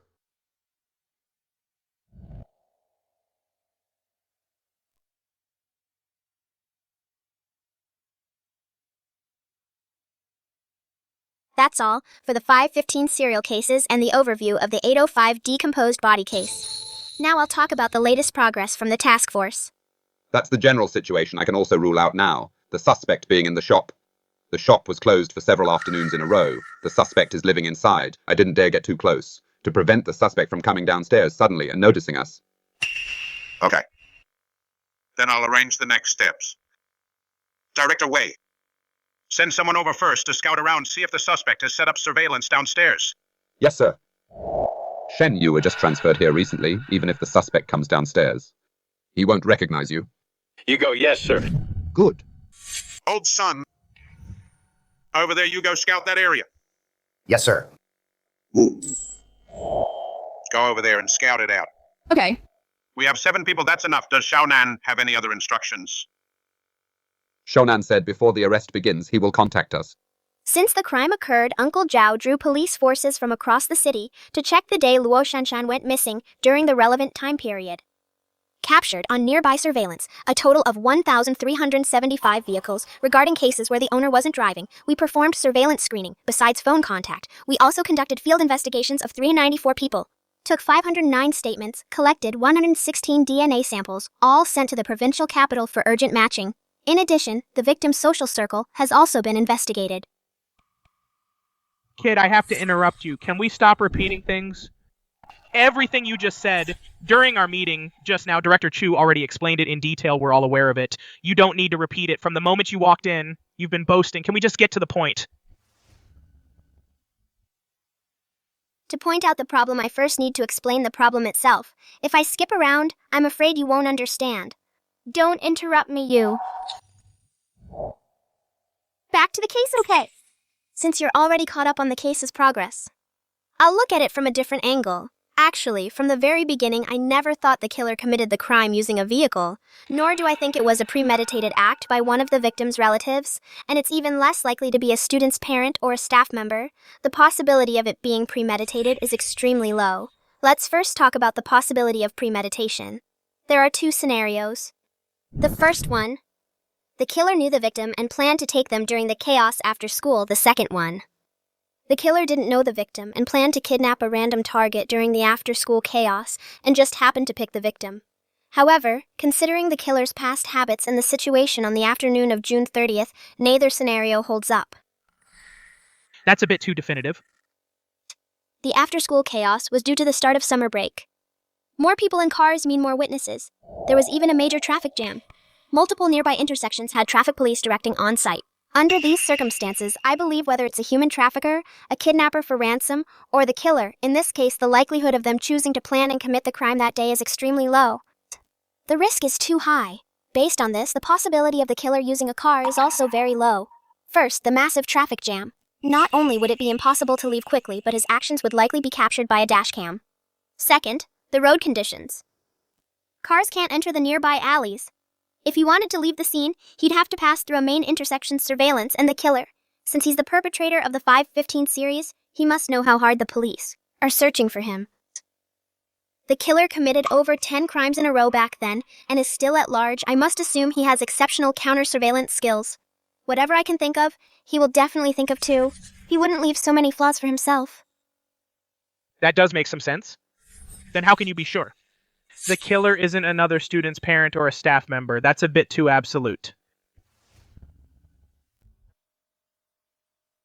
Because the killer is bold. Very bold. The way the killer disposed of the body was burying it on the shore of Shallow Bay Beach. That's not some remote wilderness. The killer didn't destroy the evidence. He even left behind his own biological DNA samples, including the one in that cigarette butt. He was waiting for the body to be found. He's taunting the police. And as I just said, as the killer of the 515 serial cases, it's impossible for him not to know the police. The intensity of their investigation into him. And as time goes by, the case will escalate. It will cause a national sensation. Hundreds of millions of people will have their DNA compared, including every male parent of the right age who had the time to commit the crime, as well as faculty members. The longer the case drags on, the more intense the investigation becomes. No one can escape it, just like back then. So if the killer was someone who had some kind of direct or indirect relationship with the victim, then he should have chosen to destroy the evidence, but he didn't. Even less likely would he let the task force get his DNA sample. Yet we found it anyway. You understand what I'm saying, right? According to you, the inspection team doesn't need to investigate anymore. Screening all those people in your reasoning has no meaning at all. Did I say it was meaningless? It is meaningful. Extremely important, even. Not every case finds the right direction. For investigation immediately. Criminal investigation is about finding the result closest to the truth among countless wrong possibilities. Kid, you can't even remember how many victims there were, and you're trying to teach me about criminal investigation. The task force's recent large-scale screening has resolved many issues for this investigation. Accidents, coincidences, and completely unpredictable psychological states of the killer, whether it's an accident or a coincidence. He might have actually been driving, with no intention to commit a crime. But there are always some extremely low probability events in this world. A series of unforeseeable circumstances led to the final outcome. When the opportunity is right there, all it takes is a moment of hesitation. As for the killer's psychological state, based on my profiling of the killer, his committing a crime again after nearly 20 years is likely due to a major life upheaval in his family or career, which drove him to extremes again. In this situation, I can't predict if the killer developed some kind of self-destructive tendency, for example, or perhaps a perversion. He wants to play a game with the police to see how many more crimes he can commit. Before the police catch him, he's a psychopath. He's likely to act against logic. So, No matter how I reason it out, it could all be wrong, but the task force's large-scale screening helped me make up for that. I'm not wrong. That extremely low probability event didn't happen. He wasn't driving. He has no direct or indirect relationship with the victim. He's still committing random crimes against strangers. Judging by the scene, he must have walked out of the alley. Standing at the entrance, he happened to see the victim and suddenly got the urge to strike. Or maybe the victim entered the alley on their own. Perhaps wanting to play a prank on a classmate hiding in the alley. To jump out and scare them, only to be spotted by the killer in the alley, and so on.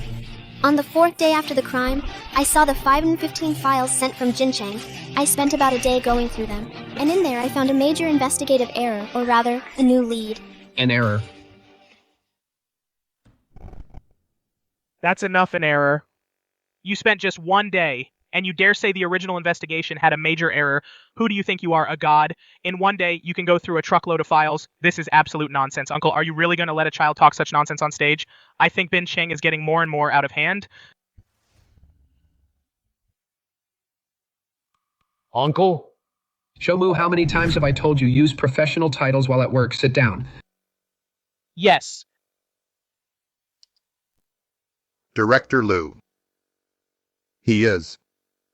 A distant relative. Since he started as my assistant, we talked about his hometown. And discovered that our families are related. Oh. Are you finished? Can I continue now? Kid. I'd really like to know back then. Thousands of people spent 3 years searching the archives but still didn't solve the case. You only spent 1 day. What kind of mistake could you have found? Especially a serious one. Hello. We're with the police and would like to use your window.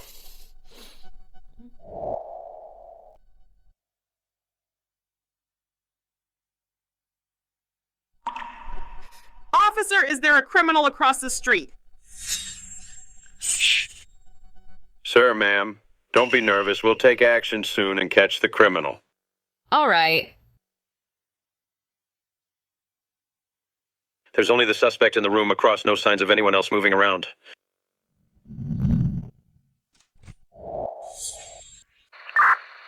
There's only one suspect in the room. Copy that. Keep an eye on him. Nothing found so far. Chief Wei, the environment is quite complex if we go over like this.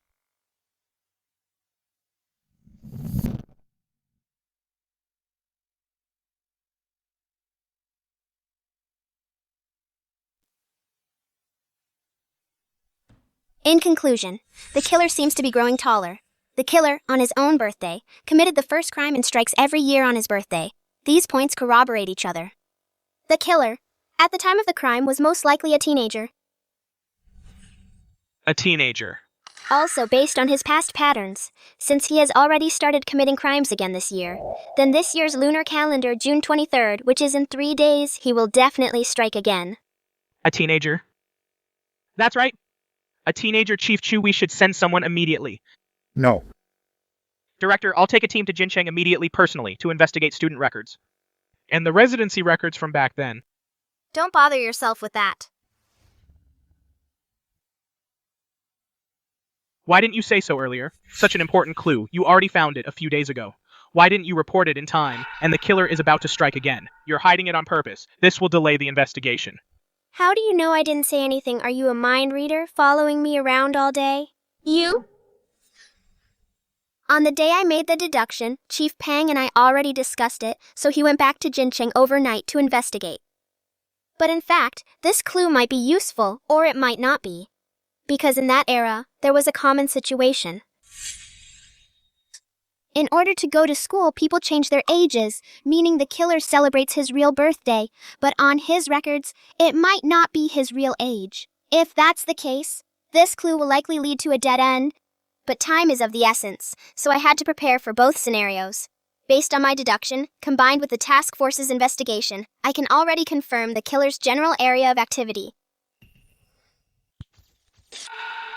I've checked the local surveillance footage, including shop cameras. When Luo Shanshan first went missing, the local police station conducted a door-to-door search, and after the body was found, a larger-scale investigation was carried out, but nothing was found. With the density of surveillance today, he managed to avoid every camera and any witnesses, including nearby shop owners, staff, and customers.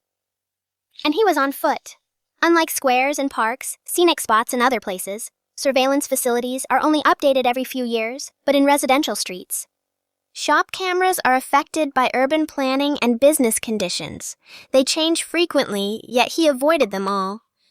This means he's been active in that area for a long time, maybe because of work, or he might live there, or both. He knows the place inside out, and as shown here, I actually found 2 routes that completely bypass all cameras and most people's path. The routes overlap, so let's call it 2 for now. It's not an alley, but a back street. The neighborhood is very old. There were rumors of demolition years ago. Many people have moved out, making it very deserted. But no matter how few people there are, even in an alley, loitering for a long time, you're likely to run into someone. The killer couldn't have taken the victim very far. This shows he wasn't taking a gamble. This further proves he lives there. Or rather, he has a hideout there. Considering summer break started on June 30th, schools let out early. The timing avoided residents' commutes and grocery shopping times. The killer must have known. At that specific time, it's hard to run into anyone in the alley. That's why he dared to suddenly decide to strike. Therefore, based on these deductions, while Chief Pang was away investigating, I took a look around that area. That's also the reason why I'm dressed like this. I must make a statement first. This part was my own unauthorized action. I didn't tell anyone in advance. Secondly, there was no danger. Actually, at the very beginning, I did have the intention of taking a risk, but I was stopped. Legally and morally speaking, it shouldn't have been me going, I agree with that. But after reviewing the 515 files, I changed my mind since the killer is so obsessed with ritual, then being so close to his birthday. He actually wouldn't take any action. My goal was to get the killer's attention, even if it was just a glance from afar. This outfit of mine is eye-catching enough. Even ordinary people would take a second look at me. 2 questions. Go ahead. First, even if there's no danger, how can you guarantee the killer would happen to come downstairs that day instead of going somewhere else? Second, even if he saw you, like you said, anyone would take a second look at you, how would you recognize the real killer? That's just ridiculous.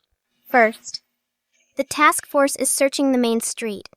The killer likely wants to know the progress, but since he's even bold enough to provoke the police, I don't think he would go into hiding. Moreover, according to the autopsy report, alcohol was detected. He was likely forced to drink before he died in the 515 series. This has never happened before. This shows he started drinking recently, or maybe it's a recent habit. Considering he went through a life crisis before he started killing again, he might even be an alcoholic now. And found along with the body was a cigarette butt. This means he both smokes and drinks. He has to go out to buy them eventually. In criminal investigations, you never know unless you try, especially with such a high probability. Second, I can remember everything I see, every person, every detail. If someone looks at me repeatedly, even days apart, I will remember them. This is my special ability. I don't need to prove it to you. Talk about bragging? Time is almost up. I'll speed things up then. This morning I received investigative files again from Chief Pang. There are 3 files this time, among them this one. This person is the killer. He's the killer. He's the killer. In Jincheng. And the surrounding areas. Many people were born on the same day, month, and year, but Chief Pang's investigation was thorough. At his stage, he already ruled out many for me, although some people's ages and birthdays match. But they have been active in other cities for a long time, whether it's their phone numbers or credit cards. It can all prove that in recent years, they haven't been living in Bincheng. Others are in college, running companies, or died young, and so on. After ruling out many, he sent me a total of 8 files. Every single one has issues. For example, this one, Zhuo Lei Mao. July 29, 1986, in the Gregorian calendar, June 23 in the lunar calendar, formerly studied at Jincheng Academy. Dropped out on May 26, 2004. For some reason, he was 18 then, in his senior year of high school, with the graduation exams only a month away, yet his identity information after early 2008 was never used again. His phone was disconnected and reclaimed, no travel records and no bank cards were ever issued, I believe. The killer abandoned his past identity and through some illegal means obtained a new one. Wait, This is so annoying. you just said these 8 files are all highly suspicious. Then how can you be sure that he is the killer? Then do you remember what I just said? I remember. Based on when the killer was 18, I sketched his current appearance. This helps me remember better considering the victim's weight, and the killer digging a hole to bury the body. He should be in good physical shape, not too fat. I drew him slightly chubby, to better show facial features typical of a middle-aged man, and this person I've seen him before. About 3:30 p.m. 4 days ago in Sandao Alley. When I was handing a bottle to a sanitation worker, he passed by the end of the alley at the T-junction, wearing a gray top and green pants. He was on the phone, and he looked at me. And 3 days ago, around 10:17 a.m., he was on Jugan Street in front of Zhengheng Hardware Store. He was smoking and looked at me. And this morning, at the fried chicken shop on the corner of Nandao Street, I had just finished eating and stepped out. He brushed past me and bumped into me. Also, he has a car that was parked in front of the hardware store and appeared by the roadside near the fried chicken shop. But I don't think he was stalking me the 3rd time, or I would have noticed sooner. We probably just ran into each other again. He noticed me. As for why he bumped into me, it's hard for me to speculate on his twisted mind. You're just telling a story, aren't you? These are all just your personal memories. You just remember it. Then where's the evidence? You want evidence, right? I'll give it to you. Based on the killer's license plate number and the one on the hardware store's phone number, I did a comparative investigation. The car owner and the shop owner are the same person. This is a legal printout of his current household registration info. His name is Ding Ripeng. Through online tracking, I found his social media accounts and other information. Although I trust my memory, his current ID photo is strikingly similar to my sketch. The possibility of it being a coincidence is slim, but we only have one shot at catching him. I need more solid evidence like this. This is from last year. This record, his social media post from July 28th. It doesn't match the birthday on his ID, but is actually the 23rd day of the 6th lunar month. He still celebrates his real birthday, and must have lied to his friends and family, making up reasons why the date differs from his ID. For instance, that he changed his age to get into school back then. There are 2 bowls on the table. According to the registration records, he got divorced 3 years ago. His ex-wife has already left the city. They have no children. And looking at the updates he posted 3 years ago, the woman who cooked and ate with him, named Xiao Yu, is the woman he cheated with 3 years ago. But on May 17th of this year, he posted this update. They must have had a falling out. Although we don't know the exact nature of their conflict, but it doesn't matter. Just from his appearance, birthday, and recent changes, I'm certain I don't believe in any more coincidences. He is the killer. And what surprises me even more is the killer's level of depravity. It's beyond my imagination. He actually left direct evidence of his crimes online. This morning, while checking the killer's following list, I found an old account with very few digits registered in the early 2000s, named X. I took a look, registered in '03, stopped updating in '07. There isn't much content, only about a dozen posts in total, but the killer's current account was registered in '09. Why would he follow a zombie account that hasn't been updated in years? It's a habit for some people, when someone has multiple accounts on the same platform, to avoid forgetting the login info. For their old or secondary accounts, they choose to follow themselves. I suspected right then that this account was his from his student days. Using some technical means, I logged into the account, and inside I found a hidden private album. Including Luo Shanshan, whom he uploaded in early June, there are photos of 14 victims. During the crimes. There are 15 victims in total. The photo of the victim from the first case in 2014 isn't among them. This is likely because when he first committed the crime, he didn't have a phone or camera with a camera function. The first time he acted under extreme emotions, but after that, he specifically bought a phone or camera with a camera function to prepare for the second case. Then what are we waiting for? We need to catch him now. Director Liu, I'll take my team there right now. No need.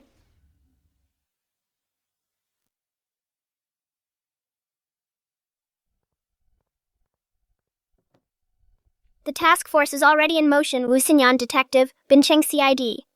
Leader of Major Crimes Unit 1, Deputy Chief Sun Meng, Chief of Bincheng Sanlong Police Station Wei Qingnian, Deputy Commissioner of Jining Provincial Police Department. Pang Hai and several officers from Sanlong Police Station have surrounded the suspect's residence, about to initiate the arrest.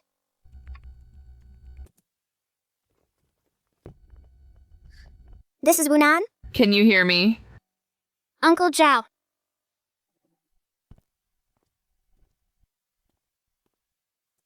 This is Zhao Qinglong. Please respond if you copy. Copy that. What's the situation on site? We've scouted the surrounding area and checked with the neighborhood. About his recent activities, 2 intersections have been cordoned off. Conducted surveillance of the suspect's room through the window. Only the suspect has been spotted so far. No other individuals were found. Unable to determine if the suspect is carrying a weapon. Ready to start the arrest at any time. Move out. Roger that.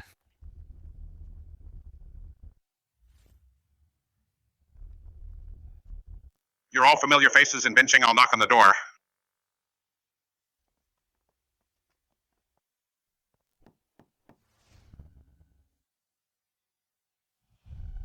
Vicer.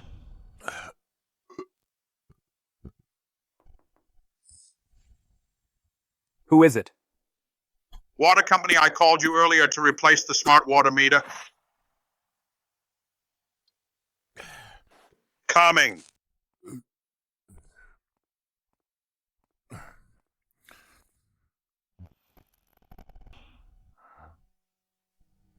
Hello, please open the door.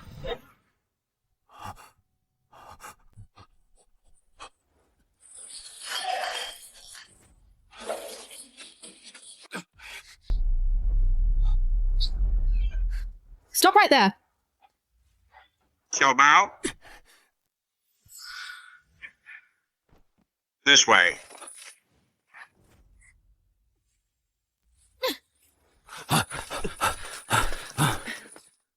Still trying to run.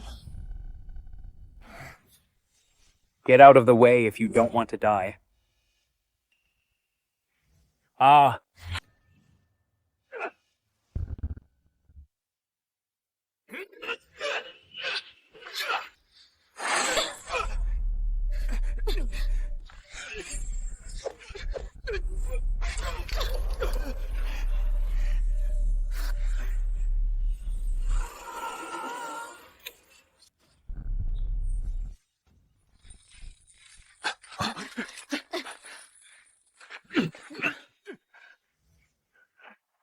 Why did you run? Why did you run? Talk. You recognize me, don't you?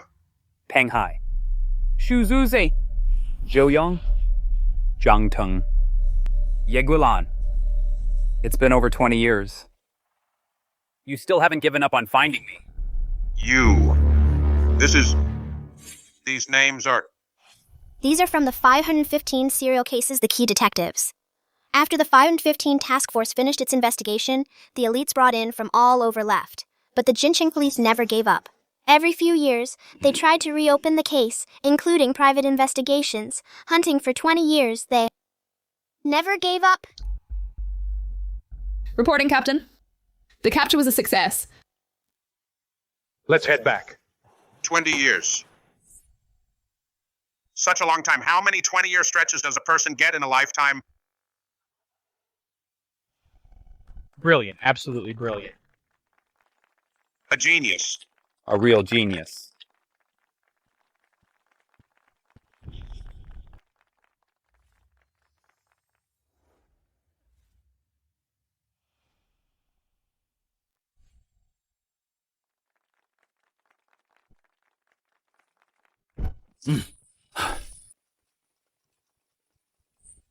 Reporting, Captain.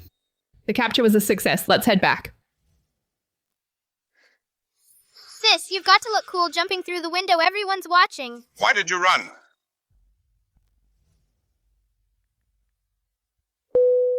Hey, sis, what's wrong? You knew I jumped through the window? Just a deduction. You're the fastest and the most agile. You knew Chief Pang would knock on the door. He's obsessed. You scouted the area. I didn't need a second look. I've been walking around the neighborhood these past few days. I remember every building and the layout. So you deduced in advance that Chief Pang would offer to knock. You deduced the suspect would recognize him and jump out the window to escape. And also deduced I'd jump out to chase him and had Uncle Sun wait at the intersection. That's right, sis. Your brother is pretty impressive, right? Xiaonan, What is it, sis? all of a sudden you're making me feel frightened. Frightened of what? Don't worry, sis. As long as you're here, I'll always be a good boy. I'm the king of the world, king of the world.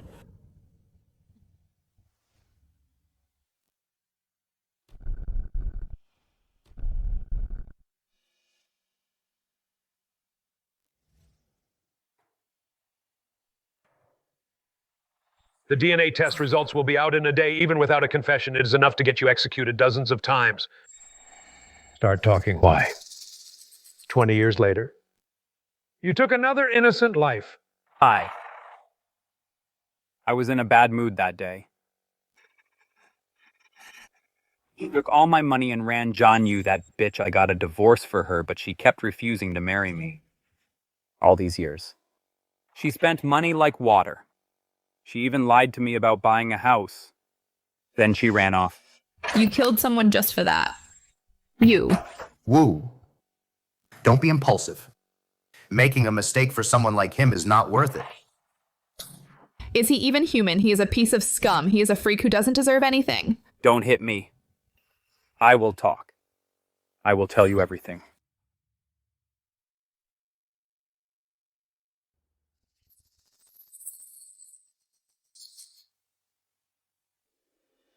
Why?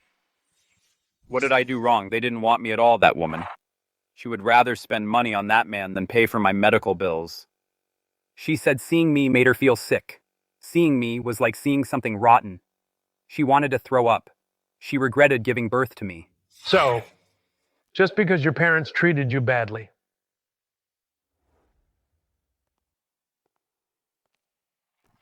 Your father abused you constantly when you were a child. Even a month before your graduation exam, he beat you so badly you were hospitalized. And you were forced to drop out. Your mother also favored the daughter she had from her affair, your half-sister. You felt it was unfair while you were in the hospital because the medical bills were too high. The two of them had a huge fight. They both abandoned you. Leaving you in the hospital to die alone? Yes. Yes, I felt terrible. The more I thought about it. So that is your reason for hurting innocent people? You have no idea. I live in hell. They treated me like a dog. I live in hell in hell. If you really lived in hell, you wouldn't have met a kind doctor who paid all your medical bills for you. When you were discharged, they even gave you some money, right? You said that, didn't you? You just said that. Yes. Yes. You chose to remember all the bad memories, but you forgot the kindness the world showed you. You had clearly escaped that terrible family. You could have restarted your life. You should have looked forward, but you chose to hurt innocent people. Ding Ruiping, are you even human? I am not human. Ha ha ha, I am not human.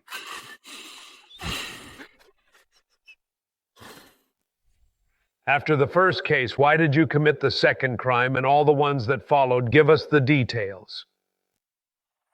Why? Why? It was fun. It was so much fun. I have never felt that way before. Cold case of the century. Solved blood demon reappears. The real killer of the 515 serial cases strikes again. Penang Police Station solves the case in record time.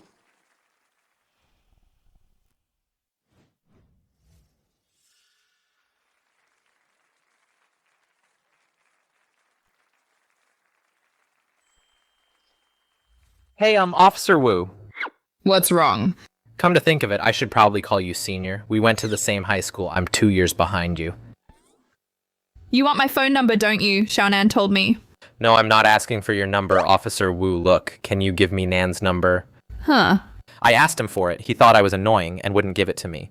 Aren't you a police officer too? If you want his number, why not just look it up in the police system? Oh, I already tried that. He's really strange in the system. All his contact information has been deleted, so he's very mysterious.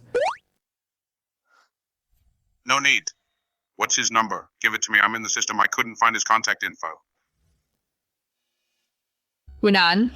I heard you even dressed up as a girl. So cute. Yeah, put it on so we can see. None of us got to see it. Put it on and take a photo with us, okay? Wunan, tell me the truth. Huh, what did I do now? Your phone number, why isn't it in the police system? Did you hack into it again? Don't run, I promise I won't kill you. Don't run. Uncle called again. He wants us to go over. Mom, Dad. Don't worry, Zhao Nan is very smart now, and he already promised me that he'll definitely become a police officer in the future. Even though he's usually mischievous, he's excellent. In the future, he'll definitely become a master detective.